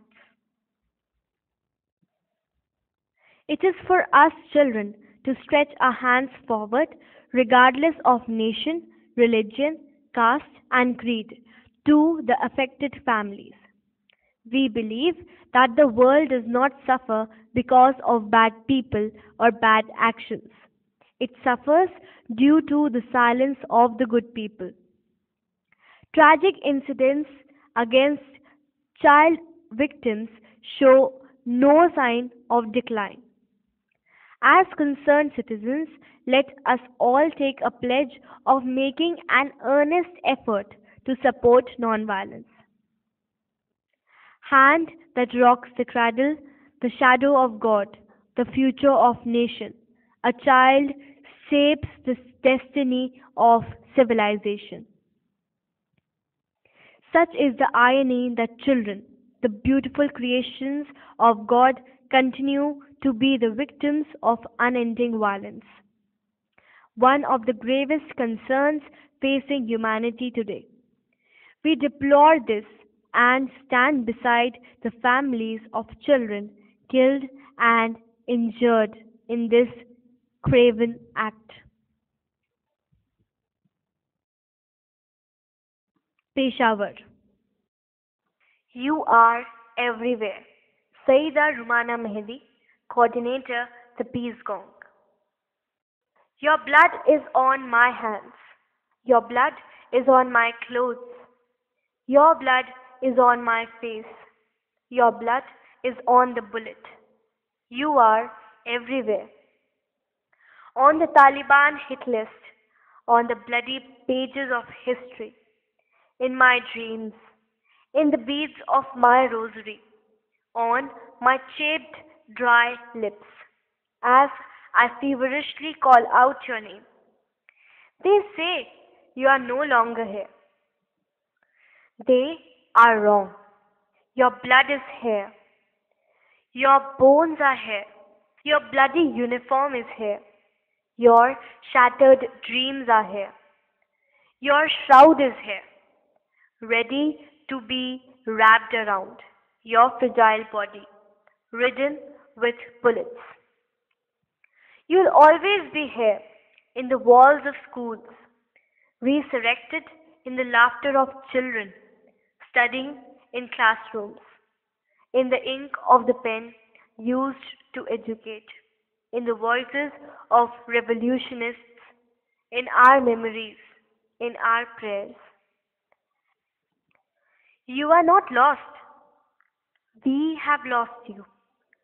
Groping in the dark, drowning in ignorance, crying in vain, digging tiny graves, looking up at the bloody sky with 141 clouds drifting, looking down at the bloody ground with 141 bodies lying, staring at us, asking us what they were guilty of. But right now, you are very much present in the coffin I carry on my shoulders. Let the earth take you in. Let your marble tombstone shine in the moonlight. But right now, you are very much present in the wind that blows away the rose petals from your grave. You are everywhere. Saida Rumana Mehed. Media Literacy Training. Lead. Media, a mirror on the wall. SciVac program trains the Peace Gong young reporters. Kanupriya Gupta, Class 10, Carmel Convent School, BHEL, Bhopal, Madhya Pradesh. A large number of conflicts and ill feelings in the world are a result of miscommunication. Many are the results of media frenzy and misrepresentation of facts. There are others which are fueled by media violence and the zeal of our media channels to score over others. Media today is all pervasive. It has entered into our bedrooms and there is no escape from it. In such a scenario, developing a greater understanding and insight into how the media functions is extremely important for we young people. We children realize that we have to hold our pen high and ideals higher to end the turmoil of non-violence that makes this world a better place. Our aspiration should be to dispel the fantasies from the minds of children so that they know how to separate fact from fiction. Developing communication skills will make us learn how to use media. This knowledge will enable us to make media take up our causes and concerns against different forms of violence against children. It will make us develop ourselves as advocates. Article 13 of the Convention of the Rights of the Child says, "The child shall have the right to freedom of expression. This right shall include freedom to seek, receive, and impart information and ideas of all kinds, regardless of frontiers, either orally, in writing, or in print, in the form of art, or through any other media of the child's choice." It is in context that the Peace Gong Bureau throughout India, in association with the South Asian Initiative to End Violence Against Children, SIVAC, facilitated our training in media literacy and communication. This training will enable the Peace Gong team members and other new members to understand the nuances of the media and how we can respond to issues related to violence against children. The training programs came out with interesting recommendations from our team members. These included how training in different forms of communications will help us in making bridges of friendship with friends across India and abroad and initiate effective dialogues on issues like our health, education, child labor, etc. Kofi Annan, former UN Secretary General, in his Nobel Peace Prize acceptance speech in 2011, said, "We have entered the third millennium through a gate of fire. New threats make no distinction between races, nations, or regions. A new insecurity has entered every mind, regardless of wealth or status. In the early beginnings of the 21st century, a century already violently disabused of any hopes that progress towards global peace and prosperity is inevitable. This new reality can no longer be ignored. It must be confronted. Peace must be made real and tangible in the daily existence of every individual in need. People must be sought above all because it is the condition for every member of the human family to live a life of dignity and security. To ensure peace and non-violence and motivate young people like us to be committed to non-violent actions, communication, and media literacy training are important. It will enable us to initiate dialogues and use our skills to advocate for peace and resolve conflicts amicably and promote mutual respect. Martin Luther King Jr. has rightly said, "Our life begins to end the day we become silent about the things which matter. So, let us step forth to end passivity with a pen, paper, and our thoughts to uphold the reality.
Bridging the Gulf in South Asia, impacting on peace and nonviolence. Twin perspectives on media training.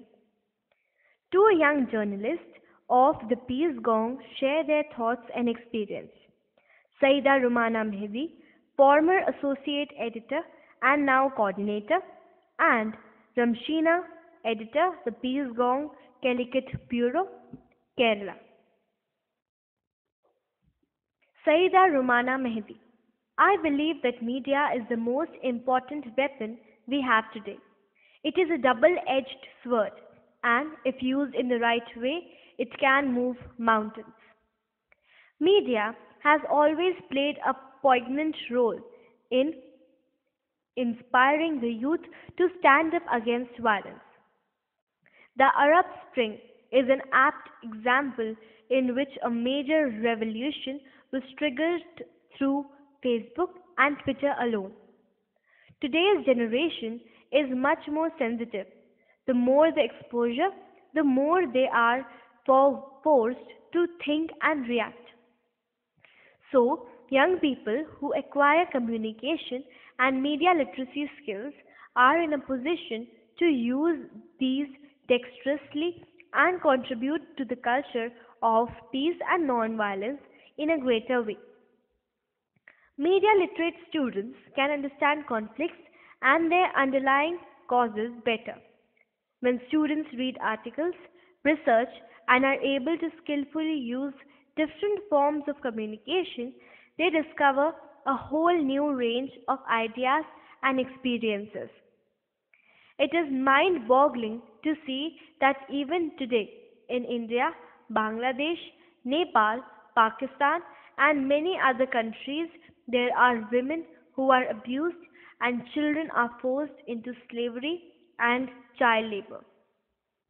The problems are all the same, but the children and young people who know more and understand these issues critically are more likely to figure out the root cause behind these problems. There are many ways in which the young reporter can contribute to promoting dialogue among young people from diverse communities and cultures.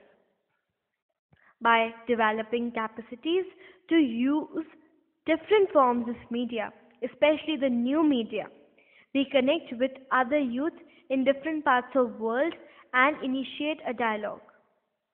For instance, many Peace Gong feature articles by young people from different countries have common themes, which build up the way to a dialogue. I read these articles and say, oh well, India faces the same problem as us, so why not sit down together and sort it out? The Peace Gong serves as a bridge to link countries and ideas together. It allows us to think and respect others' point of view and then use them to solve problems. As Peace Gong reporters, we can and do contribute to building a culture of peace and intercultural dialogue.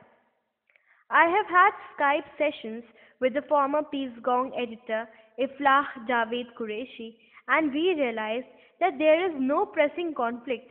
It's just stubbornness from both sides. I have received a couple of emails from other reporters regarding my poetry, and it is so nice. I also had the honor of co-writing an article with another former editor, Spandana Bhattacharya, from the International Clearing House on Children, Youth and Media.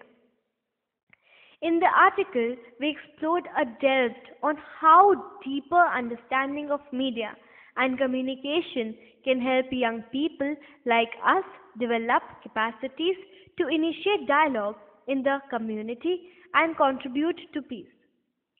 We had emphasized in our article possibly a global effort aimed at introducing media education programs for peace and conflict resolution can contribute to a culture of peace and nonviolence. There is a need to develop a curriculum on media literacy. The first thing that I would include is the fact that all points of view, beliefs, and ideas of all people should be respected and given equal consideration. Also, in order to eliminate differences, it is important to understand them first.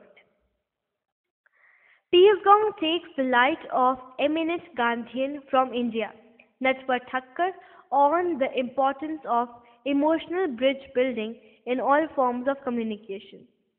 This, I strongly feel, should be the fulcrum of media education for students at global level. Our training in media should help us understand and appreciate all cultures and civilizations. For instance, our training should motivate us to celebrate together Eid, Diwali, and Christmas, as all these signify sacredness and peace. Ramshina, Class 12, Farooq College Higher Secondary School. Editor, The Peace Gong, Calicut, Kerala. The Peace Gong is a media literacy program to bring in a culture of peace and nonviolence. We are all volunteers and we get training in media literacy by experienced media people. Our objective is to bring peace to an otherwise violent world in many regions. We were taught how Mahatma Gandhi and Martin Luther King used media to bring peace and promote nonviolence. In Kerala, we promote youth festivals and sporty events. We have been holding Asia's largest school youth festival in Kerala for many years. But do the children of the state have a common media platform? I feel media literacy in our state is not taken at all seriously. My experience as the editor of the Peace Gong Calicut Bureau has brought a sense of deep awareness which makes me so compassionate. My media experience has made me become a better and active citizen and more peaceful at heart. Like me, if all students go through such a positive media literacy program with a stress on volunteerism, we surely can bring peace and nonviolence to a much troubled world. Yes, media literate students can understand conflicts and their underlying causes better, but it depends on what sort of training they get in media literacy. My media literacy training taught me the values of peace and nonviolence. and we all got to know how great volunteering is. We now know the seriousness of the issues in the world, and through our Shishu Panchayat, Children's Forum, try to seek solutions. Students who are positive media literate can understand conflicts and underlying causes as they are taught to read between and behind lines as well as to think about the possible solutions. There are a number of ways in which young reporters can contribute to promoting dialogues among young people for diverse communities and cultures. Young reporters should meet people. They should leave the comfort of their schools and homes. Our Peace Gong group went to Chennai to attend a conference on Millennium Development Goals. Then they conducted a similar conference in Wayanad, Kerala, and also did extensive surveys among the general public, institutions, and civic organizations. This was then reported in the Peace Gong. Here, my friends became new creators first and then became reporters too. So, young people can contribute to social change by becoming catalysts in the society they live in. We know from our experiences that this is possible. As a Peace Gong reporter, I have gained many values which I hope have given me the ability to contribute to a culture of peace and intercultural dialogue. First of all, I have started to think seriously about the problems of the world and how to make it more peaceful. Also, I realized the value of volunteering. Earlier, I wanted to be a leader, the best in whatever I do, better than others. Now I am trying to make everyone better than me, and that thinking is making me feel good. Along with my National Social Service NSS friends, I even participated in constructing a house for a poor student. The Peace Gong has taught me the greatest quality in my life, volunteering. It also made me a journalist, a strong person, but compassionate and empathetic. So, the key objectives and orientation that I would like to have in media literacy curriculum are the following. Make sure that young reporters have more active role in the organization than mere reporting. They should also be active volunteers working in the community. Include teachings of peace and non-violence in the curriculum. Media literate students should have a greater focus in life rather than simply trying to get a job. Ensure that values are shared and the learning atmosphere should have opportunities for students to develop their inborn worth. Students should leave the four walls of their classrooms and learn about life from the ordinary people. The voice of marginalized should be heard in the media literacy sessions and they should be included as resource persons. Try to get all schools in our area to start a newspaper like our own, the Peace Gong. Bridging the Gulf in South Asia. Impact Peace Gong Media Literacy Program. Workshop report from the States. Kerala. Hosted by the Peace Gong Kerala, Gurudev Rabindranath Tagore Foundation, Words, and AFRC India, with support from SciVac. The workshop was attended by 45 participants, 29 first year students from MMIT Technical School, 17 students from Communications Department of AFRC, and 2 plus 2 students from the local Malabar and cooperative colleges respectively.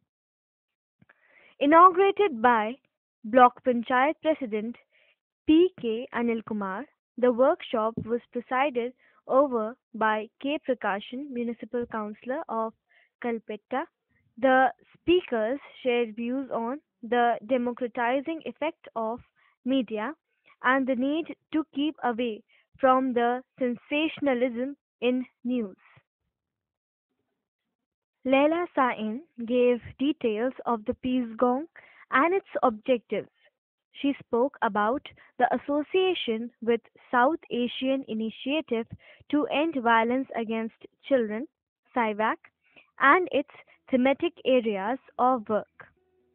Recommendations: more frequent communication and media training needed for students of the Wayanad district. A proper strategy needed on how to involve children from different schools as a collective unit to make an impact at policy level and in the administration. Training is how to effectively use the digital media. For example, mobile phones in common use now can help young people use such technology more proactively. Involve more resource persons from various fields to make such events more persuasive and worthwhile, as more media exposure is immensely useful to the younger generation. Conclusion: such events are fruitful for every individual of society, irrespective of age, sex, position, status, etc. So, active participation of more people will increase media awareness and bring positive changes in the society. Leader of the Year 2014: Gauri Krishna, 13, student of SKMJ High School, who is also the Bureau Chief of the Peace Gong Wayanad chapter, was awarded the Leader of the Year 2014 prize. The chief guest of the event, P.K. Anil Kumar, gave the prestigious award to Gauri for her contributions in upholding the rights of children and in bringing together the children to have a collective voice on issues of concerns to the young people. Gauri writes regularly letters to the Peace Gong and to school authorities on various social issues affecting the rights of children. She had also sent an audio message which was later broadcasted in a German radio show and later presented to the President of Germany, Joachim Gauck. Session 1: Reporting and News Presentation. Using practical examples, slides, and role model, Anil Imeg, Director AFRC, instructed the participants how to gather information from different sources in the field and put together an effective news story. He discussed on how to develop questions for an interview. Through simulation exercises, students were asked to conduct interviews amongst themselves on issues such as child labor. Session 2: Role of Media in Molding a Collective Social Behavior. M.B. Nishant, reporter Mathur Bhumi, underlined how through better understanding of media and using a platform like the Peace Gong, the young people can work collectively for the community and nation as a whole. Session 3: Media Exercises. The students did news presentation exercises, reporting, and editing sessions under the guidance of Leila Sain, M.V. Nishant, and Anil Imeg. Takeaways: Voices from the workshop. M.V. Nishant, the reporter of Mathura Bhumi Media Organization, said, The Peace Gong is a model which should be introduced in every school and media institutions. Reading from his presentation on the role of media in molding a collective social behavior, Nishant said, media need to be connected to grassroots reality. The land and people should be pictured in a realistic manner in the media, both print and visual. The mad race for sensationalism was affecting the credibility of the media. Therefore, value based life enhancing quality media work is the need of the hour. P.K. Anil Kumar, Block Panchayat President, mentioned that media should focus on reality, not sensationalism. The media gives unwanted importance to superfluous happenings in the society. The media needs better direction and monitoring. K. Prakashan, Municipal Councillor, was happy to have joined this media initiative of the Peace Gong. He said that the media has a vital role in bringing people closer and plays a crucial role in spreading communal harmony and national empowerment. I would like to help expand the Peace Gong in different schools of the municipality, he promised. Gauri Krishna, Bureau Chief, the Peace Gong Vayanar, said, the Peace Gong has made me aware about the rights of children. I wish all schools include the Peace Gong and media literacy in the classrooms. Involving children like us in media initiatives will help develop our social sense and also help us to filter reality from sensationalism. Two students of AFRC India, Aslam Kesi and Ansila PA, said that they were glad to be a part of such a prestigious institution which has helped them to learn about media and communication. The initiative taken by the Peace Gong is really commendable, as in the present scenario, we rarely find people getting involved in such activities, Aslam noted, while Ansala pointed out that media has becoming polluted, thereby losing its own dignity. Both opened that such ideas and action would help the media to stand as the fourth pillar of democracy in its true sense. The speakers welcomed such initiatives that are bringing change in the society and also helping the new generation to stay involved. Jinsi, student representing AFRC, pointed out that practical media training helps students to get an insight in the way journalists work. We found the training very useful in our lives. Also, the exposure to different forms of violence against children, like child trafficking, made us reflect more deeply as citizens and what we should do. Sujit, student representing AFRC, said, students with media literacy training get to realize the way media works and also become more interested in engaging with media activities. Assam. The Tezpur chapter of the Peace Gong organized the workshop on December 20, 2014. 16 boys and girls of class 7th to 12th from Tezpur Gurukul, Shankar Dev Shishu Vidya Niketan, Government Girls Higher Secondary School, DK High School, Don Bosco High School, St. Joseph's Convent School, Darang College, LPJ College, and Tezpur College attended the workshop held at Tezpur Exomia Balika Mojolia Vidyalaya. Co-hosts were Birds, GRTF, Surovi, and Sadhu Asom Moina Parijat, which support from South Asian Initiative to End Violence Against Children, SIVAC. The participants were briefed about the objective of the workshop and the thematic areas of SIVAC.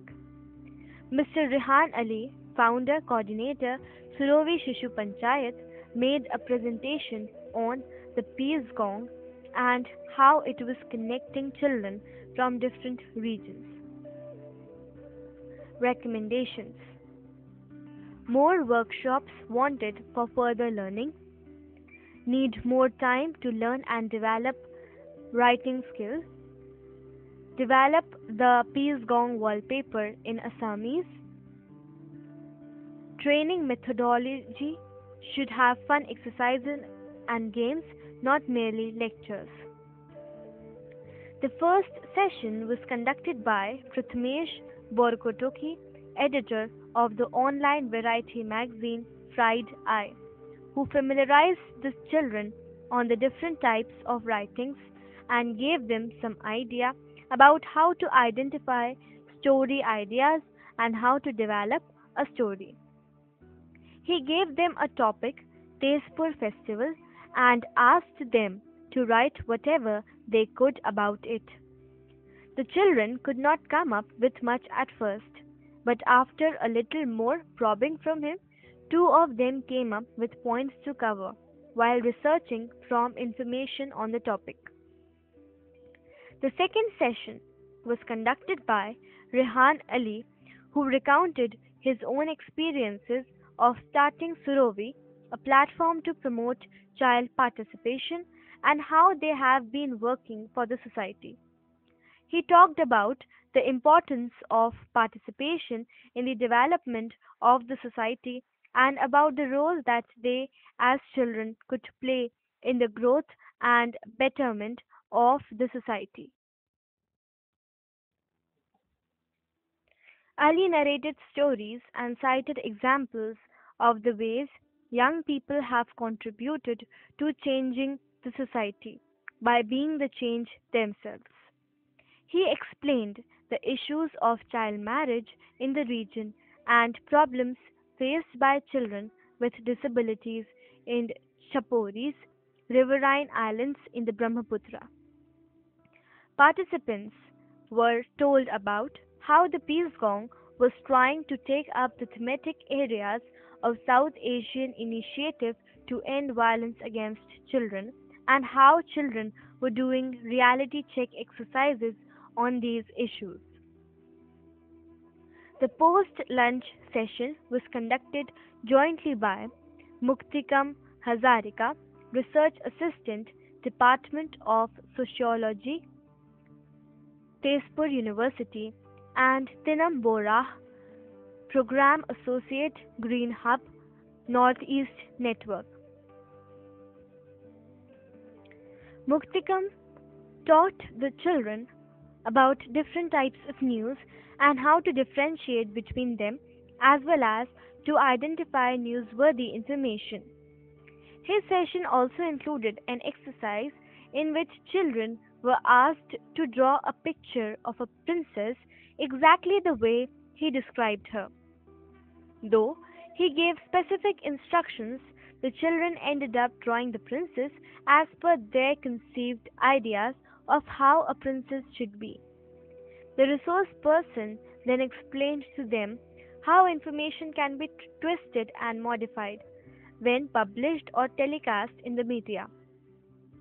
Tinam's session was about the structure of a news story, its different elements and characteristics. She also explained to them about how to prepare for and conduct an interview. A mock interview was conducted by two of the participants about this session. Takeaways: Voices from the workshop. Ankita Sarma, Class 8th, St. Joseph's Convent, said that it was an amazing and interesting day for her, and she was very happy to have joined the program, which gave her lessons about understanding of the media and how to write for it. Learning how to collective information and conducting interviews is very important, she said. Ankita Kalita, class 10th, Government Girls Higher Secondary School, said that she learned many new things like violence against children, rights, concerns of missing children, child participation, etc. She got to know about the inverted pyramid style of writing and how to write news and features. She felt more exposure was needed for conducting reality checks. Biraj Kakati, class 11th, LPJ College, said that he had learnt many new and interesting things. He came to know how children like him should use the media to write issues of concerns of children.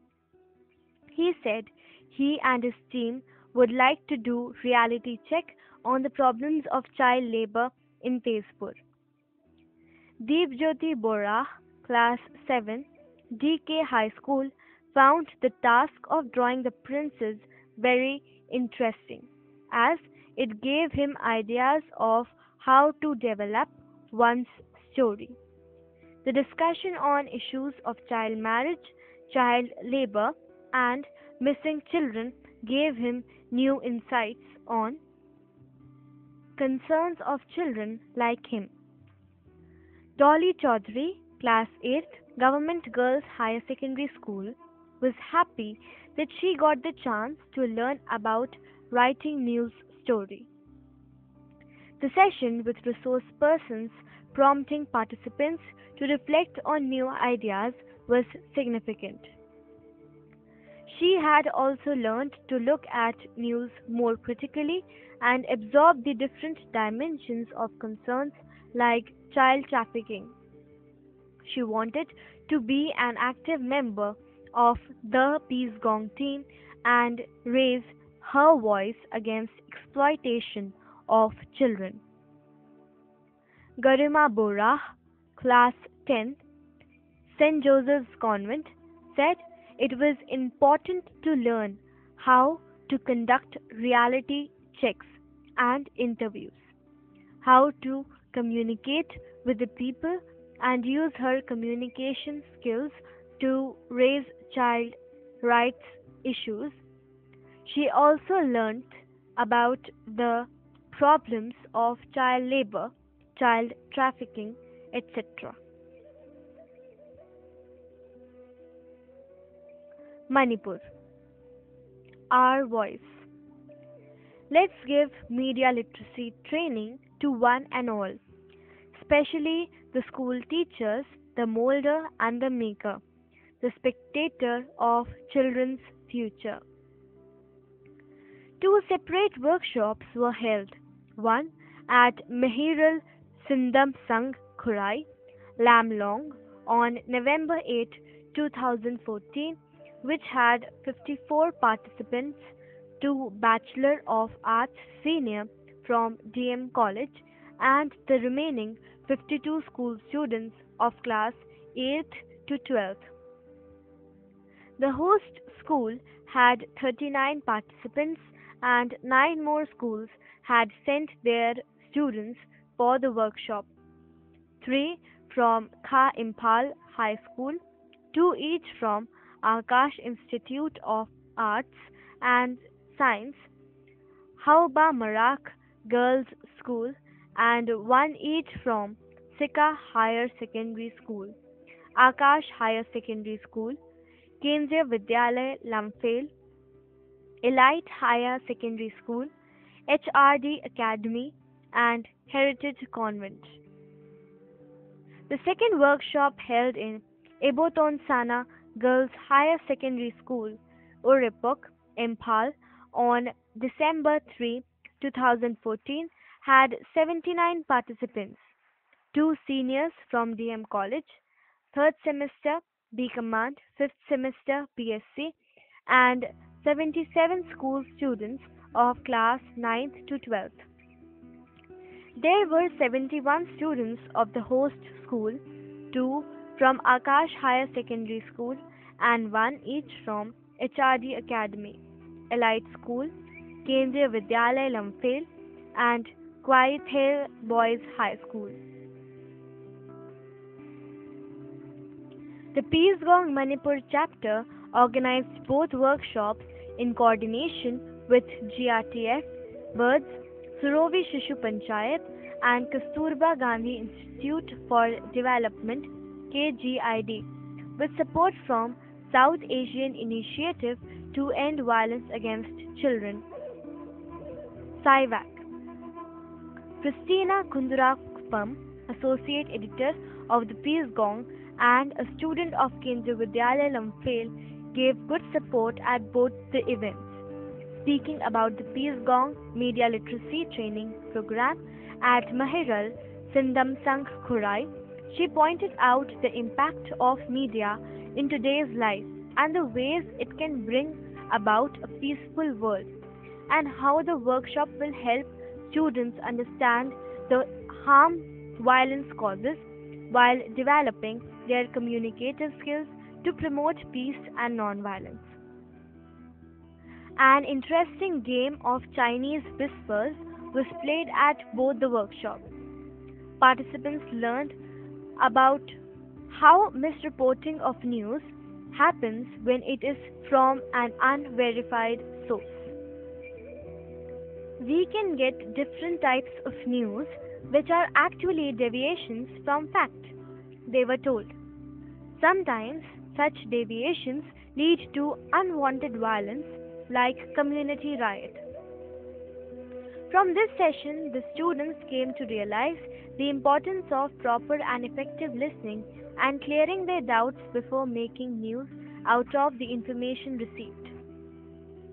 One session at Lamlong venue had the children sharing their views on issues of child trafficking, child labor, and cases of increased violence against children across the state and the Northeast.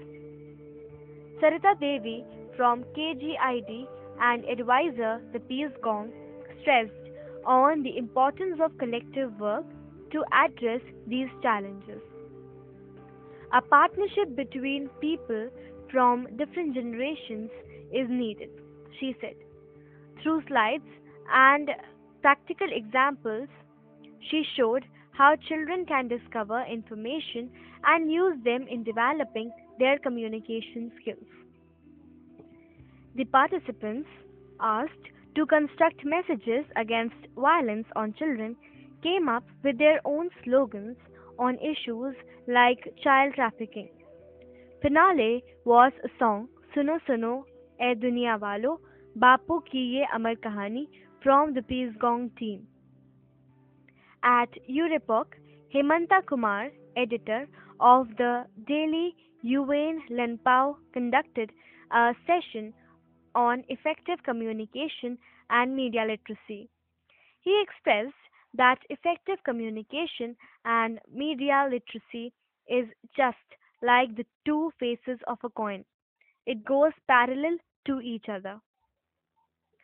In other session, Professor Ganesh Sethi, head of Mass Communication Department, Manipur University, instructed the participants about what news is and how to create it using a simple but effective formula: the 5 W's and 1 H.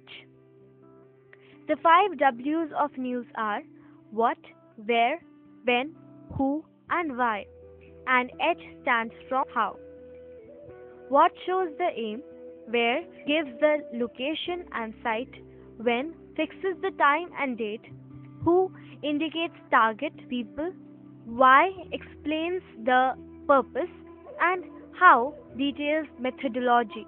This formula, said Professor Sethi, is the bedrock of every news item article and communicates the true sense in a very effective way. The students were given a brief exercise to learn hands on how reporters gather factual information from the field and develop their news stories. The media literacy program was showed how to extend ideas through knowledge and skill development and to bring out and spread the message of peace and non-violence. Seeing the children's platform on the Peace Gong and Navakhol newspaper, the teachers got excited and wanted to know about more about children's participation in developing the newspaper. This positive response showed that media literacy training program among various sections of people, especially school teachers, is necessary. The active participation of school teacher would make their students become involved, develop their talent, and participate more in promoting peace and nonviolence.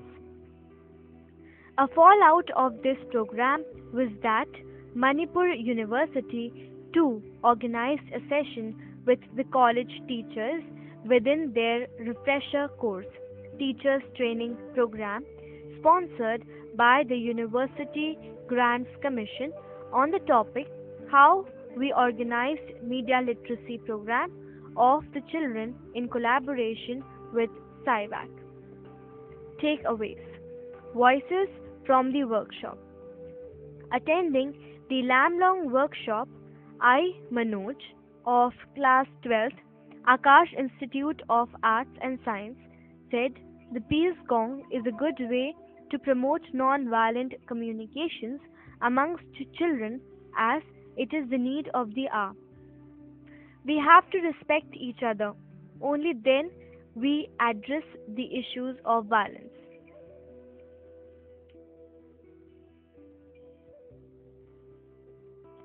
Another voice here was of Lanlima Devi, class 10, student of Mahirul Sindham Sangh, Khorai, who said, "We all know about the concerns of child trafficking, but workshop made us reflect on the gravity of the situation.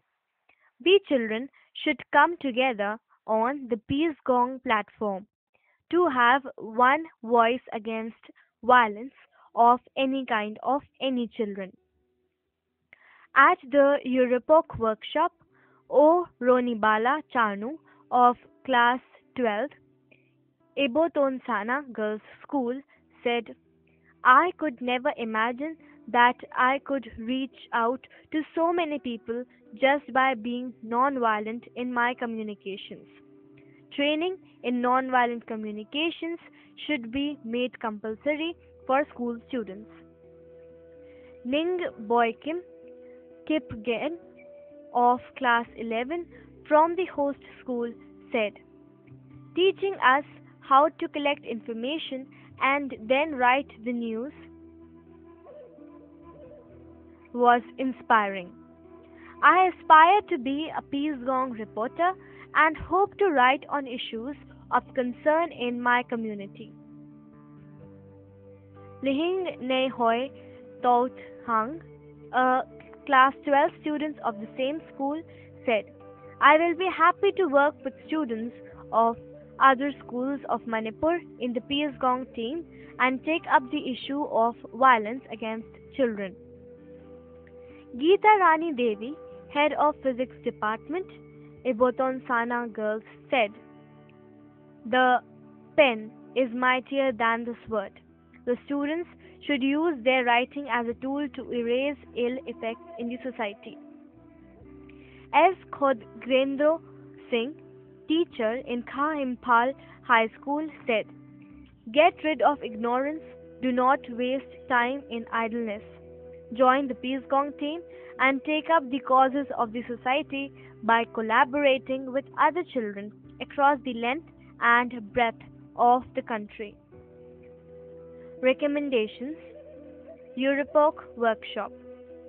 Regular sessions on communication and media training in different schools of Manipur as a part of the Peace Gong initiative. Poster making classes on various new topics by the Peace Gong. Lam Long workshop. More structured sessions on non-violent communications as part of the Peace Gong media literacy program. Workshops on health related issues. More quiz and debates on environment and violence against children. More awareness programs on violence against women and the girl child. Madhya Pradesh. The Bhopal chapter of the Peace Gong organized the workshop on December 12, 2014 at Anand Vihar School, Bhopal, in coordination with BIRDS, GRTF, Arushi, with support from South Asian Initiative to End Violence Against Children, SIVAC. For the 21 participants students of class 10 from Anand Vihar School, Bhopal, there were two local resource persons, journalists Rajesh Gaba, Dainik Bhaskar, and Khushbu Joshi, Hindustan Times.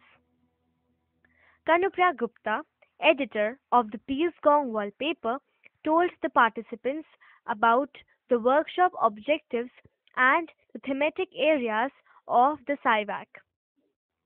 They were told about how the Peace Gong was bringing together children across South Asia to write on common concerns. The efforts of NGO Arushi for people with disabilities were discussed and how the NGO Arushi was partnering to bring out the Peace Gong talking paper to ensure involvement of children with disability in the team. The first session on importance of developing communication skills was held by Khushbu Joshi, Hindustan Times correspondent, was about the missing children in Madhya Pradesh and how newspapers carried news stories on the issue. She then introduced the participants on how news was constructed, the difference between hard and soft news, and shared their experiences of reporting. Then she delineated difference between news, features, editorials, advertisements, and op-ed page articles. Their students were given examples of different writing style in the newspaper and told to write small news items from given information.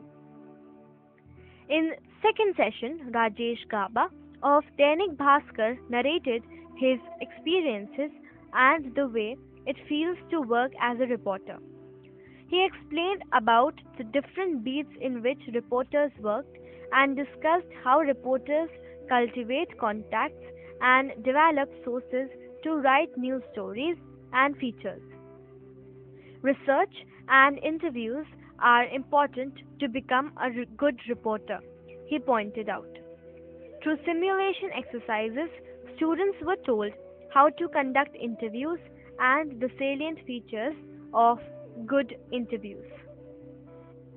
The third session saw the launching of the Peace Gong on disability. Kanupriya Gupta gave moving examples of how children with visual impairment could become part of the Peace Gong team. The students were motivated to not only write for the Peace Gong but also how they could lend their voice in the talking paper. Neha Vaishnav, Class 10 student of Anand Vihar School, Bhopal. The workshop helped me realize how to start my own media project and take up the causes of children like me. Better understanding of the media and communication skills are important in today's world to take up social concerns. I will like to be a part of the Peace Gong team and take part in different causes with other students. We can further the rights of children through platforms like the Peace Gong. We children can play an important role in fighting issues like child marriage. As a new member of the Peace Gong team, I would like to work with NGO Arushi for the rights of children with disabilities. Shubhangi Gupta, Class 10. My first exposure to media and communication training, where I learned how to collect information and interview people. Workshops like this uplift our thoughts and inspire us to do something positive for the society. I had never thought on the issues of missing children and those with disability before. We children should get together and work out on how we can bring changes in the lives of these children. Gokul Rana, Class 10. I am interested in writing but never got a platform to put it to some use. Now I am aware of the Peace Gong and would love to write for a cause. I would also like to record books for the visually impaired through Arushi. Chandra Pratap Singh, Class 10. The workshop taught me about the different concerns of my friends in the society. Media training is very important for all children to ensure a collective voice of children. Shivam Chaturvedi, Class 10.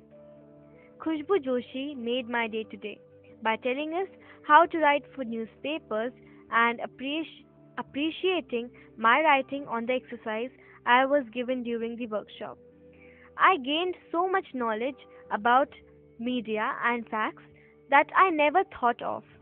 I loved it. Recommendations: needed more focused training on reality check, expanding this training program to other schools and institutions, tie up with the state education department to make the Peace Gong reach the government schools, develop vernacular editions, more practical training sessions needed to be effective communicators. West Bengal. The Kolkata chapter of the Peace Gong organized the workshop on December 3, 2014, hosted by the Journalism and Mass Communication Department of Jyotish Ray College, Bijoygarh, Kolkata. Schools from all over the state sent 52 participants of children of class 8th to 12th. They were from Path Bhavan, West Barisha Kamala Vidya Mandir, Jadhavpur, Bijoygarh, Shisha Niketan, Sukhranjan Vidya Mandir, and Binuria NB High School. Welcoming the participating schools, Dr. Arnav Banerjee, Head of Journalism and Mass Communication Department, expressed the importance of media literacy in schools teaching mass communication. After an inaugural Rabindra Sangeet by Pritha Banerjee, first year student of journalism and mass communication, Dr. Banerjee introduced Chief Guest Dr. Indrani Raha, Head, Department of Journalism and Mass Communication of Murlidhar Girls College. In this workshop, we will treat you like journalists rather than as students, said Dr. Raha. The workshop had 4 activity sessions conducted by special guest Bappaditya Paul, senior reporter of the Statesman, Kolkata, and Dr. Biblob Loha Chaudhary, Professor Center for Journalism and Mass Communication, CJMC, Visva Bharati, Shantiniketan. The session with Bappaditya Paul was on one of the basic skills of reporting, listening. He told a news story followed by an interactive session with participants on questions related to the news. In the second session, the participants were introduced to the 5 major thematic thrust areas of SciVac. child labor, child marriage, corporal punishment, child trafficking, and sexual harassment. Participants were divided into 5 groups, and each group got one topic to work on it.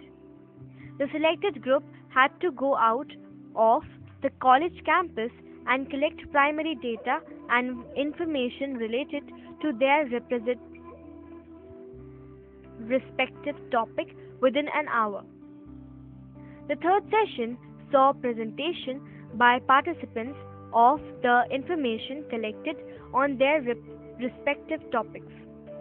Resource persons Professor Nilay Ray, Professor Soumik Chatterjee, Shanta Chaudhary, Supriyo Hazra, and Bappaditya Paul enriched the participants' knowledge about these issues by describing them in detail.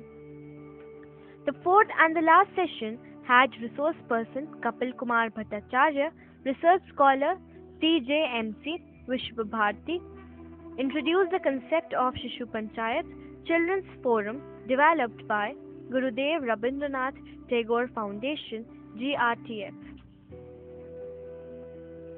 He encouraged the participants to form Shishu Panchayats in their localities. The workshop ended with the students getting certificates of participation from the resource persons. It was the first media literacy program for school children in Kolkata and received positive feedback from all the participants as the program was able to ring the journalistic bell in the minds of these children. Jharkhand. There was much excitement when the Jharkhand chapter of the Peace Gong announced holding of the media literacy program training at Bharat Sevashram Sangh, located in Indraprasth Colony, Joda Talab, Bariatu, Ranchi. On February 14, 2015, the Jharkhand coordinator of the Peace Gong, Sujay Sarkar, conducted the event along with colleague Tej Lal Bhagat. Preparations started early and the students' organizer were very curious about the display material. The coordinator explained that the photos on the flex sheets are called IEC, Information, Education, Communication Material, and we will discuss this during our session. The students were asked to observe them critically and he would be asking what all they perceived from the material. All the student participants volunteered to put the display material on the wall, one in front, just over the blackboard, and the rest on the 3 sides. The first banner had a yellow base on which it was written in red, "The Peace Gong Initiative on Violence Against Children. Dialogue between children, coordinators, volunteers and stakeholders." And the Peace Gong Jharkhand, GRTF, BIRDS, MF and SIVAC. The remaining 3 banners were on Bal Vivah, child marriage, Bal Mazdoori, child labor, and on Bal Shiksha, education for children. Each display had as many as 19 photographs related to the topics on it. At the center was an image of a peacock and above it was written "The Peace Gong" and underneath "The Peace Gong Jharkhand Bureau." The workshop started with Sujoy sir introducing himself with his colleague Tej Lal sir. Thereafter he took out his pen and asked, "What is this?" All students replied, "Pen." He smiled and said, "Correct. But now I will do a magic." "Now it is what?" The students were all blank. Sujoy sir laughed and said, "Now this is a mic." He then asked, "The mic required for what?" Different answers came from the students. On stage, by politicians, by singers, etc. Sir said, "What you are saying is correct, but you all are missing something." The students looked puzzled. Then he replied that it is also used by reporters. Realization dawned on the students. Using the pen as the mic, the coordinator told the students more about the Peace Gong, the name that was printed on the flex banner and its objective.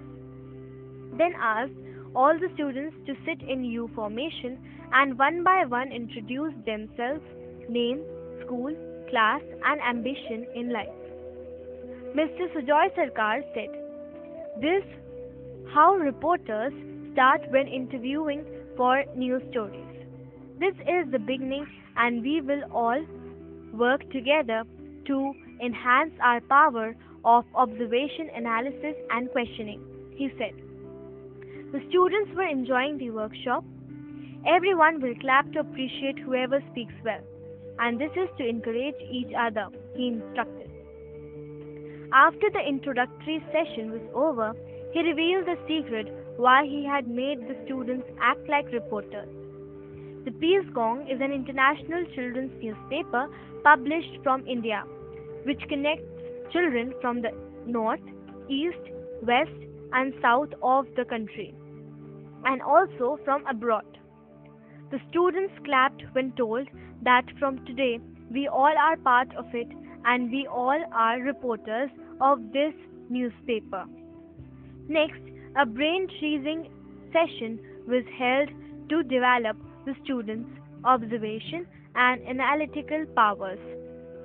The participants were asked to use these powers as reporters and bring up issues affecting the locality and society. Each student was given one topic from the three subjects: child marriage, a boon or bane and why; child labor, a boon or bane and why; education, a life building measure. The students spoke one by one on any one topic of their choice and tried to give their own explanation. There was much clapping to encourage each other and to learn to move together ahead in life. The third session was group activity where the students formed groups of three. Chart papers were distributed to each group with a set of crayons, pen, and pencil. Then the group had to choose one of the three topics already given. After deciding, the group was asked to collectively perform, draw, write slogans, etc. The students were also asked to write about themselves and the problems faced on the back of the chart paper. After an hour, the students went back to sit in U formation, keeping their chart papers in the front. The best chart on each topic got a prize. Ram Munda was declared as the Jharkhand Bureau Chief for speaking well and giving a short speech on all three topics. Earlier, the coordinator had asked, "Who amongst you can write well?" Ram volunteered and was asked me to document the proceedings. Anil Oraon, Bagra Munda, Bandhana Oraon, and Inder Pahan were awarded for speaking well too. Books on Swami Vivekananda were the prizes and would be the subject of discussion in the next session, which would also be on how to read a newspaper in a group and develop vocabulary power. Compiled by Ram Munda, Bureau Chief, the Peace Gong, Jharkhand. The Peace Gong Media Literacy Program. Workshop report from the state.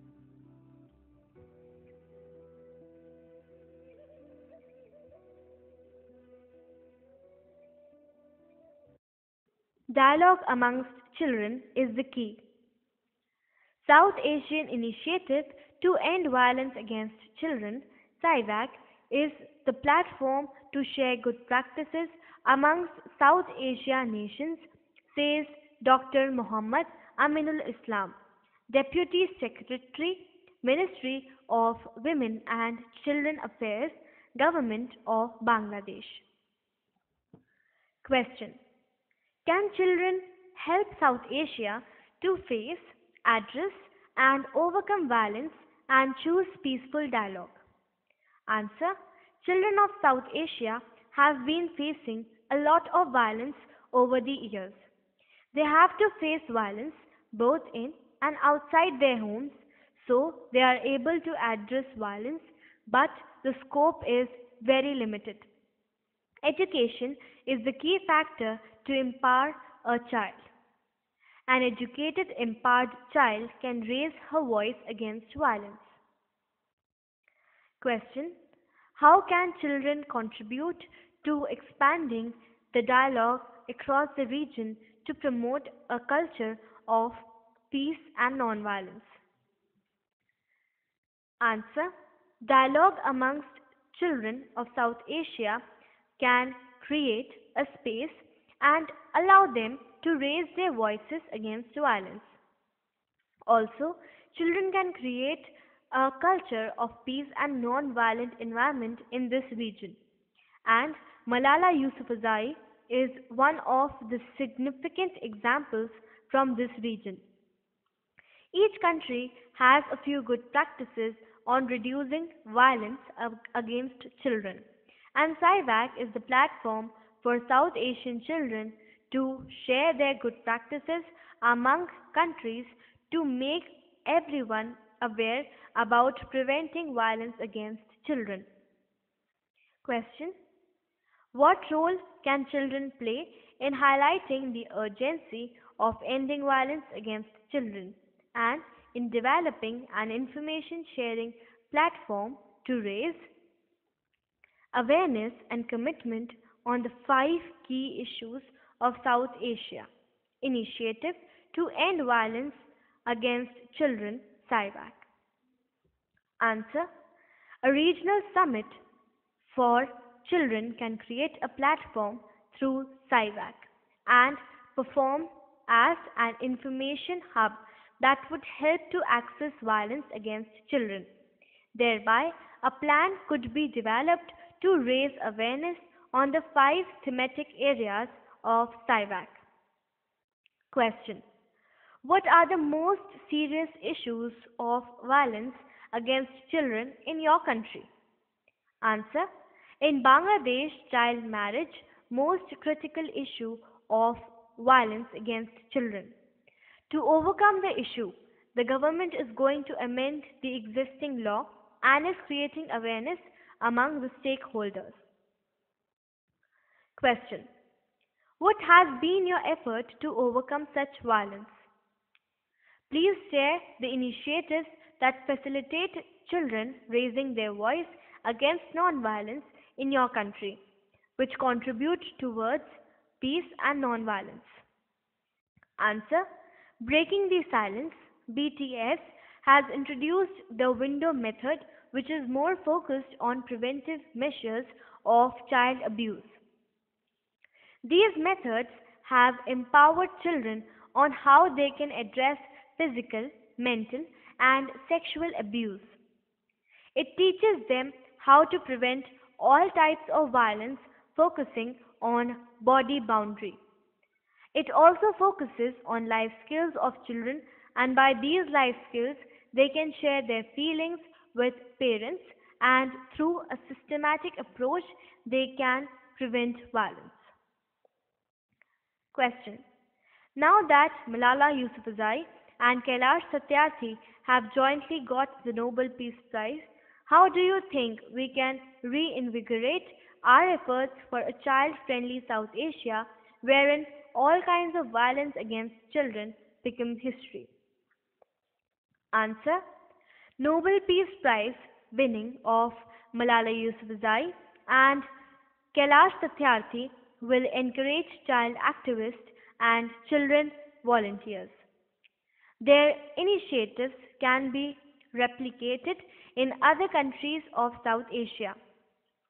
The two Nobel Prize winners should travel across South Asia and encourage both children and adults to prevent violence against children, like child sexual abuse and exploitation, child marriage, corporal punishment, child labor, trafficking, etc.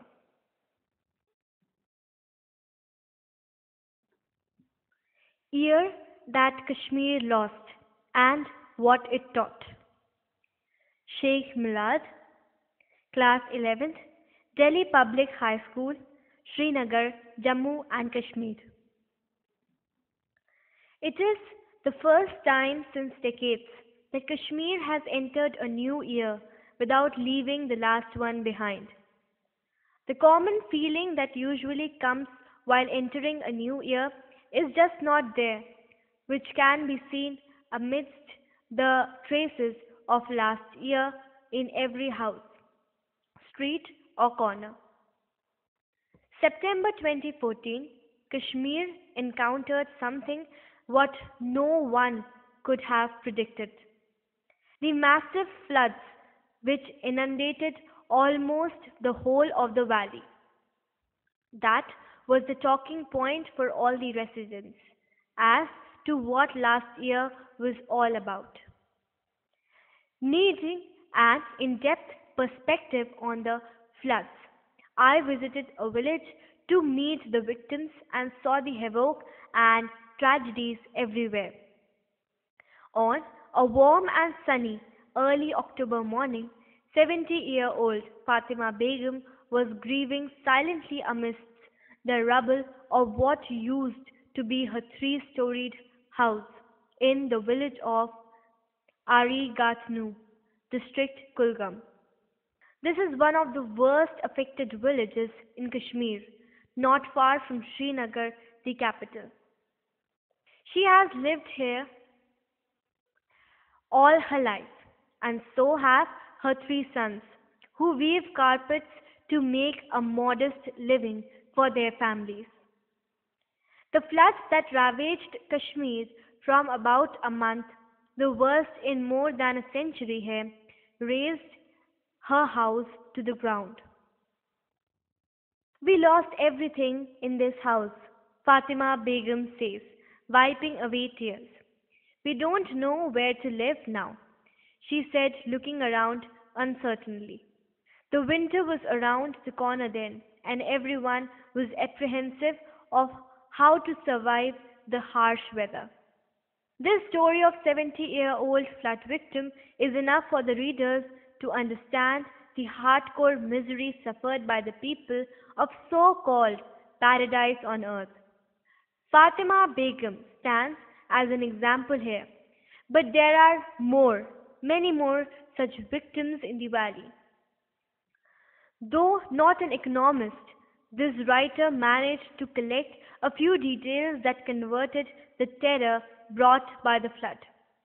More than 559 bridges, 4,350 miles of roads, and hundreds of irrigation canals were heavily affected. In Srinagar alone, 91,000 houses were damaged.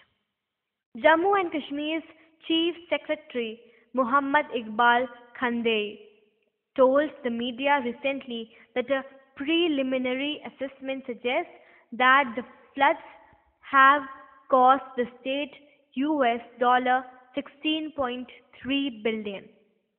Without harping too much on the trauma, I think the time has arrived to think out of the box, to take something out of it, to take something positive, because our only way to survive is to be positive.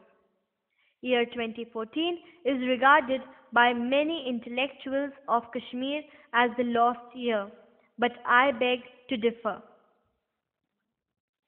What happens if we change this stance of the year that was lost to the year that taught? Yes, the year did teach us something, didn't it? As I said earlier, we have to look on the positive side of this painful affair and see where we stood then and where we stand now. Everyone has her own story, her own loss, and most importantly, her own motivation. I was myself a victim of these floods. We lost our house, suffered big losses to our business.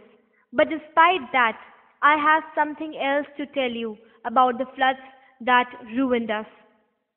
Remember the maxim? What doesn't kill you only makes you stronger. The ones who managed to live despite all the odds against them have actually grown out to be more stronger than ever. So this is my motivation. I survived.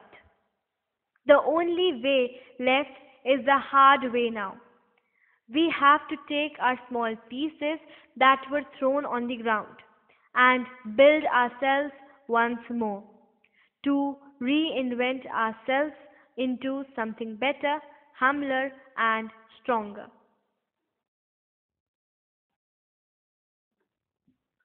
Year that Kashmir faith an anchor in life. Saria Rashid, Class 8, Chinar Public School, Zavura, Jammu and Kashmir. Those memories are still fresh in my mind. Getting up in the middle of the night, watching my toys floating out. A great flow of water that sucked all the ink on my books and just left them blank. One can't even write new verbs on them. Destruction all around. Roads spaced with huge mounds of debris. Heart-rending stories were being told. The flood was merciless to everyone. I remember the date, September 14. That was the day when even the elite were searching for shelter amidst the future in their neighbor. None was spared by this disaster. Those who didn't face it directly were worried about their kin. The tragedy was evenly distributed to all in handsome amounts. Everyone was trying to escape from the floodwaters. We too tried to get somewhere safe. Some of our relatives had reached points of safety. My relatives made every possible effort to comfort us, but we were completely immersed in our thoughts. We have lost our home. Every possession of ours might be washed away by the waters. It took a lifetime to collect these savings, but now we are left with nothing behind, ran my thoughts. Ah, crazy thoughts they be, my inner voice chanted. If God takes a bit from everyone, He has planned something huge in replacement. My mother suddenly started whispering these words. Perhaps her senses started working in the right direction as she started chanting her prayers every now and then. Good news followed. Floods had affected our place the least. Moreover, all the family members and relatives were safe. Materialistic possession hardly matters. It is the family which matters. Hope is immortal and materialistic wealth is available in abundance. Have faith and live a life full of life. Faith, an anchor in life. Home underwater for 20 days. Aminah Bashir, Class 6, Muslim Public High School, Rajbagh, Jammu and Kashmir. I remember the day when the gushing waters came towards our colony. Horrified, we watched as the flood fury started engulfing our house. Our father was outside the main gate. He came running when he saw the water entering our home. Thanks to Almighty, we had all the essentials rice, water, clothes, etc. kept on the first floor. In no time, the ground floor was underwater. Mother told us to go to our maternal uncle's home. First, we didn't agree, but then had to do what she said. Mom called her brother and asked him to take us with him safely. He came and we went with him in a boat to a safer area. We saw the entire colony was drowned in water. From the boat, we got into our uncle's car, kept at a safe distance on higher ground. We reached our maternal uncle's home, but worried about Mama and Papa, we were at home alone. It took 20 days for the water to come out of our house. During those days, not only the government but even the common people helped a lot by providing essentials and rescuing people. Many lives were lost, as were homes and livestock in this flood.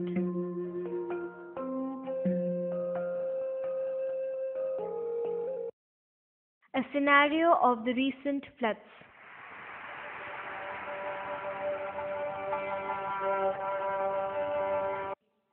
Flood slashed Kashmir on September 7, 2014.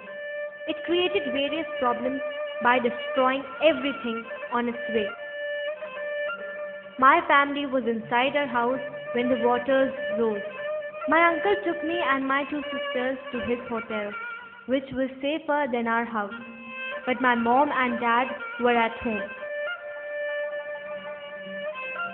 This was disturbing me all the time while we were in the hotel. We stayed in the hotel for 4 days without food and water. Then some local residents came with food and water. We and others in need thanked them for the help. After some time, another uncle of ours came to the hotel and went to our aunt's place with him. I was there for 15 days. I could come home only after the water level went down. Nargis Jameel, Class 5th, TPS Government High School, Sonwar, Jammu and Kashmir.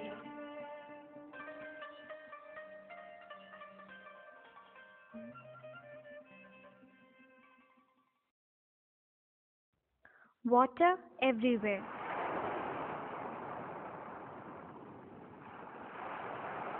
September 7, 2014. I will remember that day all my life. Meteorologists had predicted that there will be floods in Kashmir, and so it happened. The waters reached our door much before we had thought it would. People got restless and worried about this dangerous flood. I heard my family members crying, "Come out, please." Within 15 minutes, the water level rose to 12 feet, and then it was increasing with every passing minute. We shifted our household items to the upper story of our house. Our neighbors were standing outside their houses. When Jhelum crossed all the danger level, people started crying and screaming. But still, there were many helping each other in saving lives and good.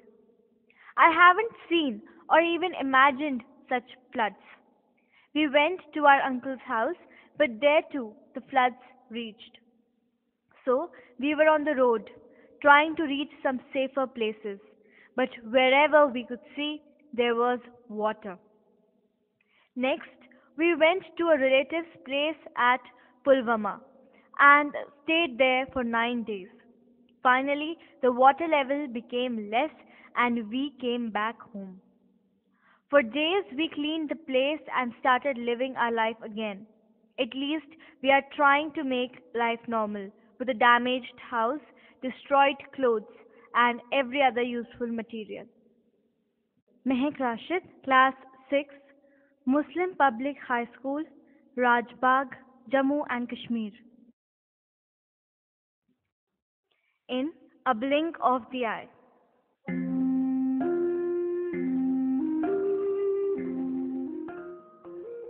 The first week of September, it was raining cats and dogs.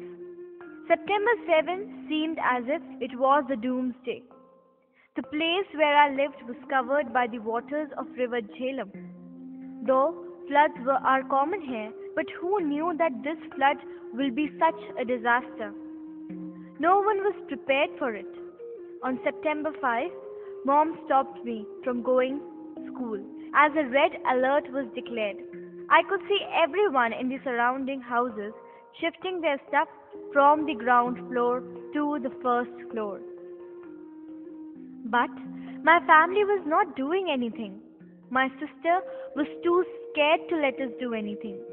My maternal uncle asked me to come to his home to help shift their stuff. When I came back home, Mom sent me to my maternal aunt's place at Rainavari. When we reached the bridge, I hugged my father and left that place with my father's friend. From Mehjur Bridge, no cars were allowed to go further. So we crossed the bridge on foot.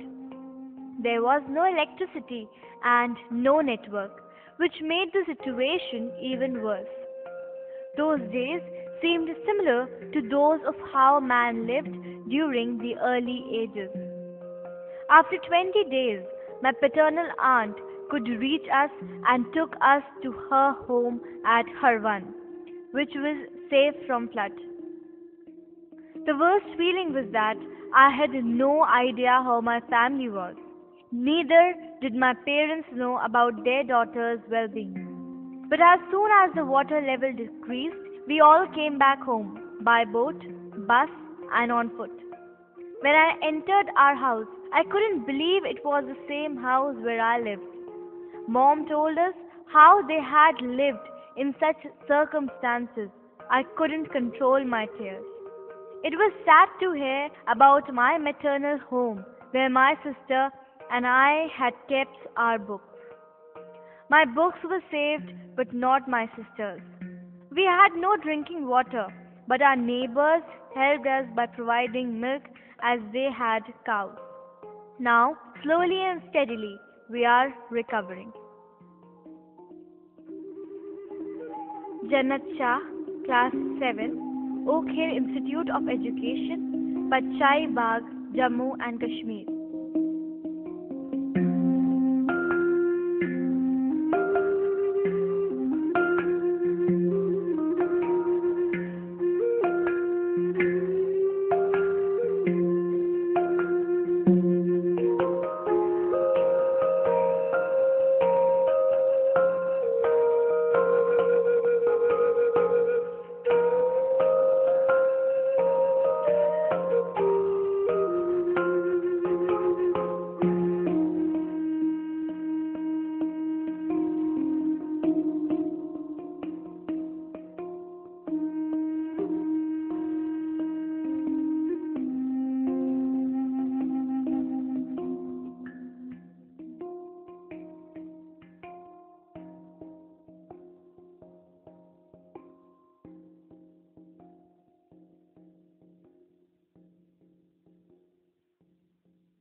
Reactions of children who witnessed the flood. Question: how and when did you come to know that there will be flood in valley? Answer: we came to know about it 2 days before the flood reached our doors. But we had no idea it will be this much dangerous. Class 8 student Basit. Question: what preventive measures were taken by you and your family when red alert was declared? Answer: we did nothing. Although we got warning of the flood, but we took it casually.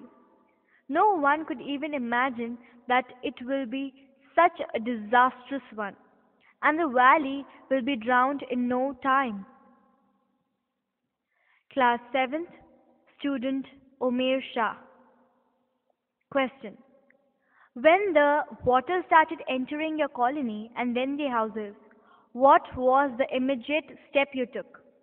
Answer: my mom and dad shifted our stuff to the upper story from the down floor. When the situation seemed to be getting worse, we left our items on the ground floor and went to upper floor waiting for help. Class 2 student Zuba Shabir.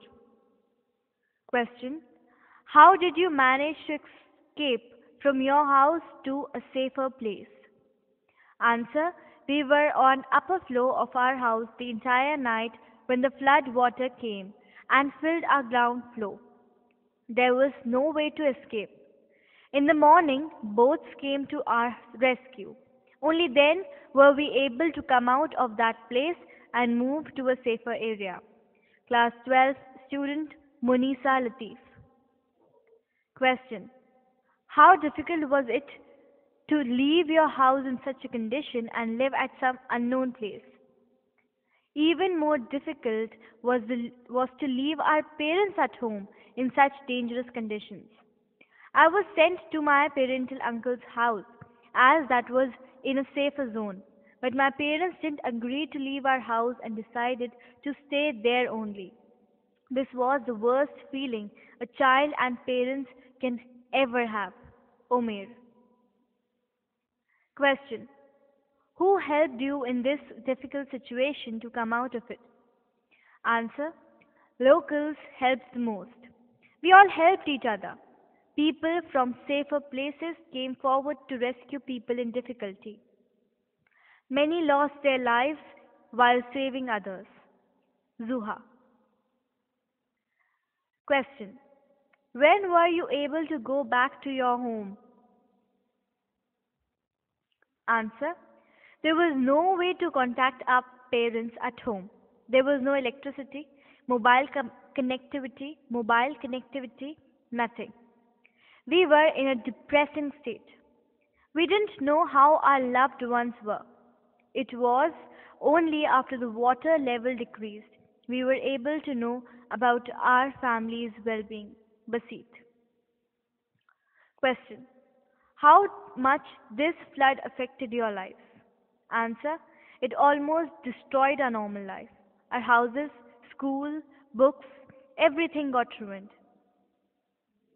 It will take time to get back to our normal life, but we will be back for sure. Munisa. Now, when months have passed, have the floods escaped from your memory? Answer: no, not at all. Besides the immediate problems, floods have had a long lasting effect on our lives. Some visible now, and others we may come to know with time. But we know well how to rise again. We are not losers who will quit. We will never stop trying. But we know well how to rise again. We are not losers who will quit. We will never stop trying. Omer. Question: what we, a society in general, should do to tackle such problems? Answer: we should take warnings seriously and take actions as prescribed by experts. Basit.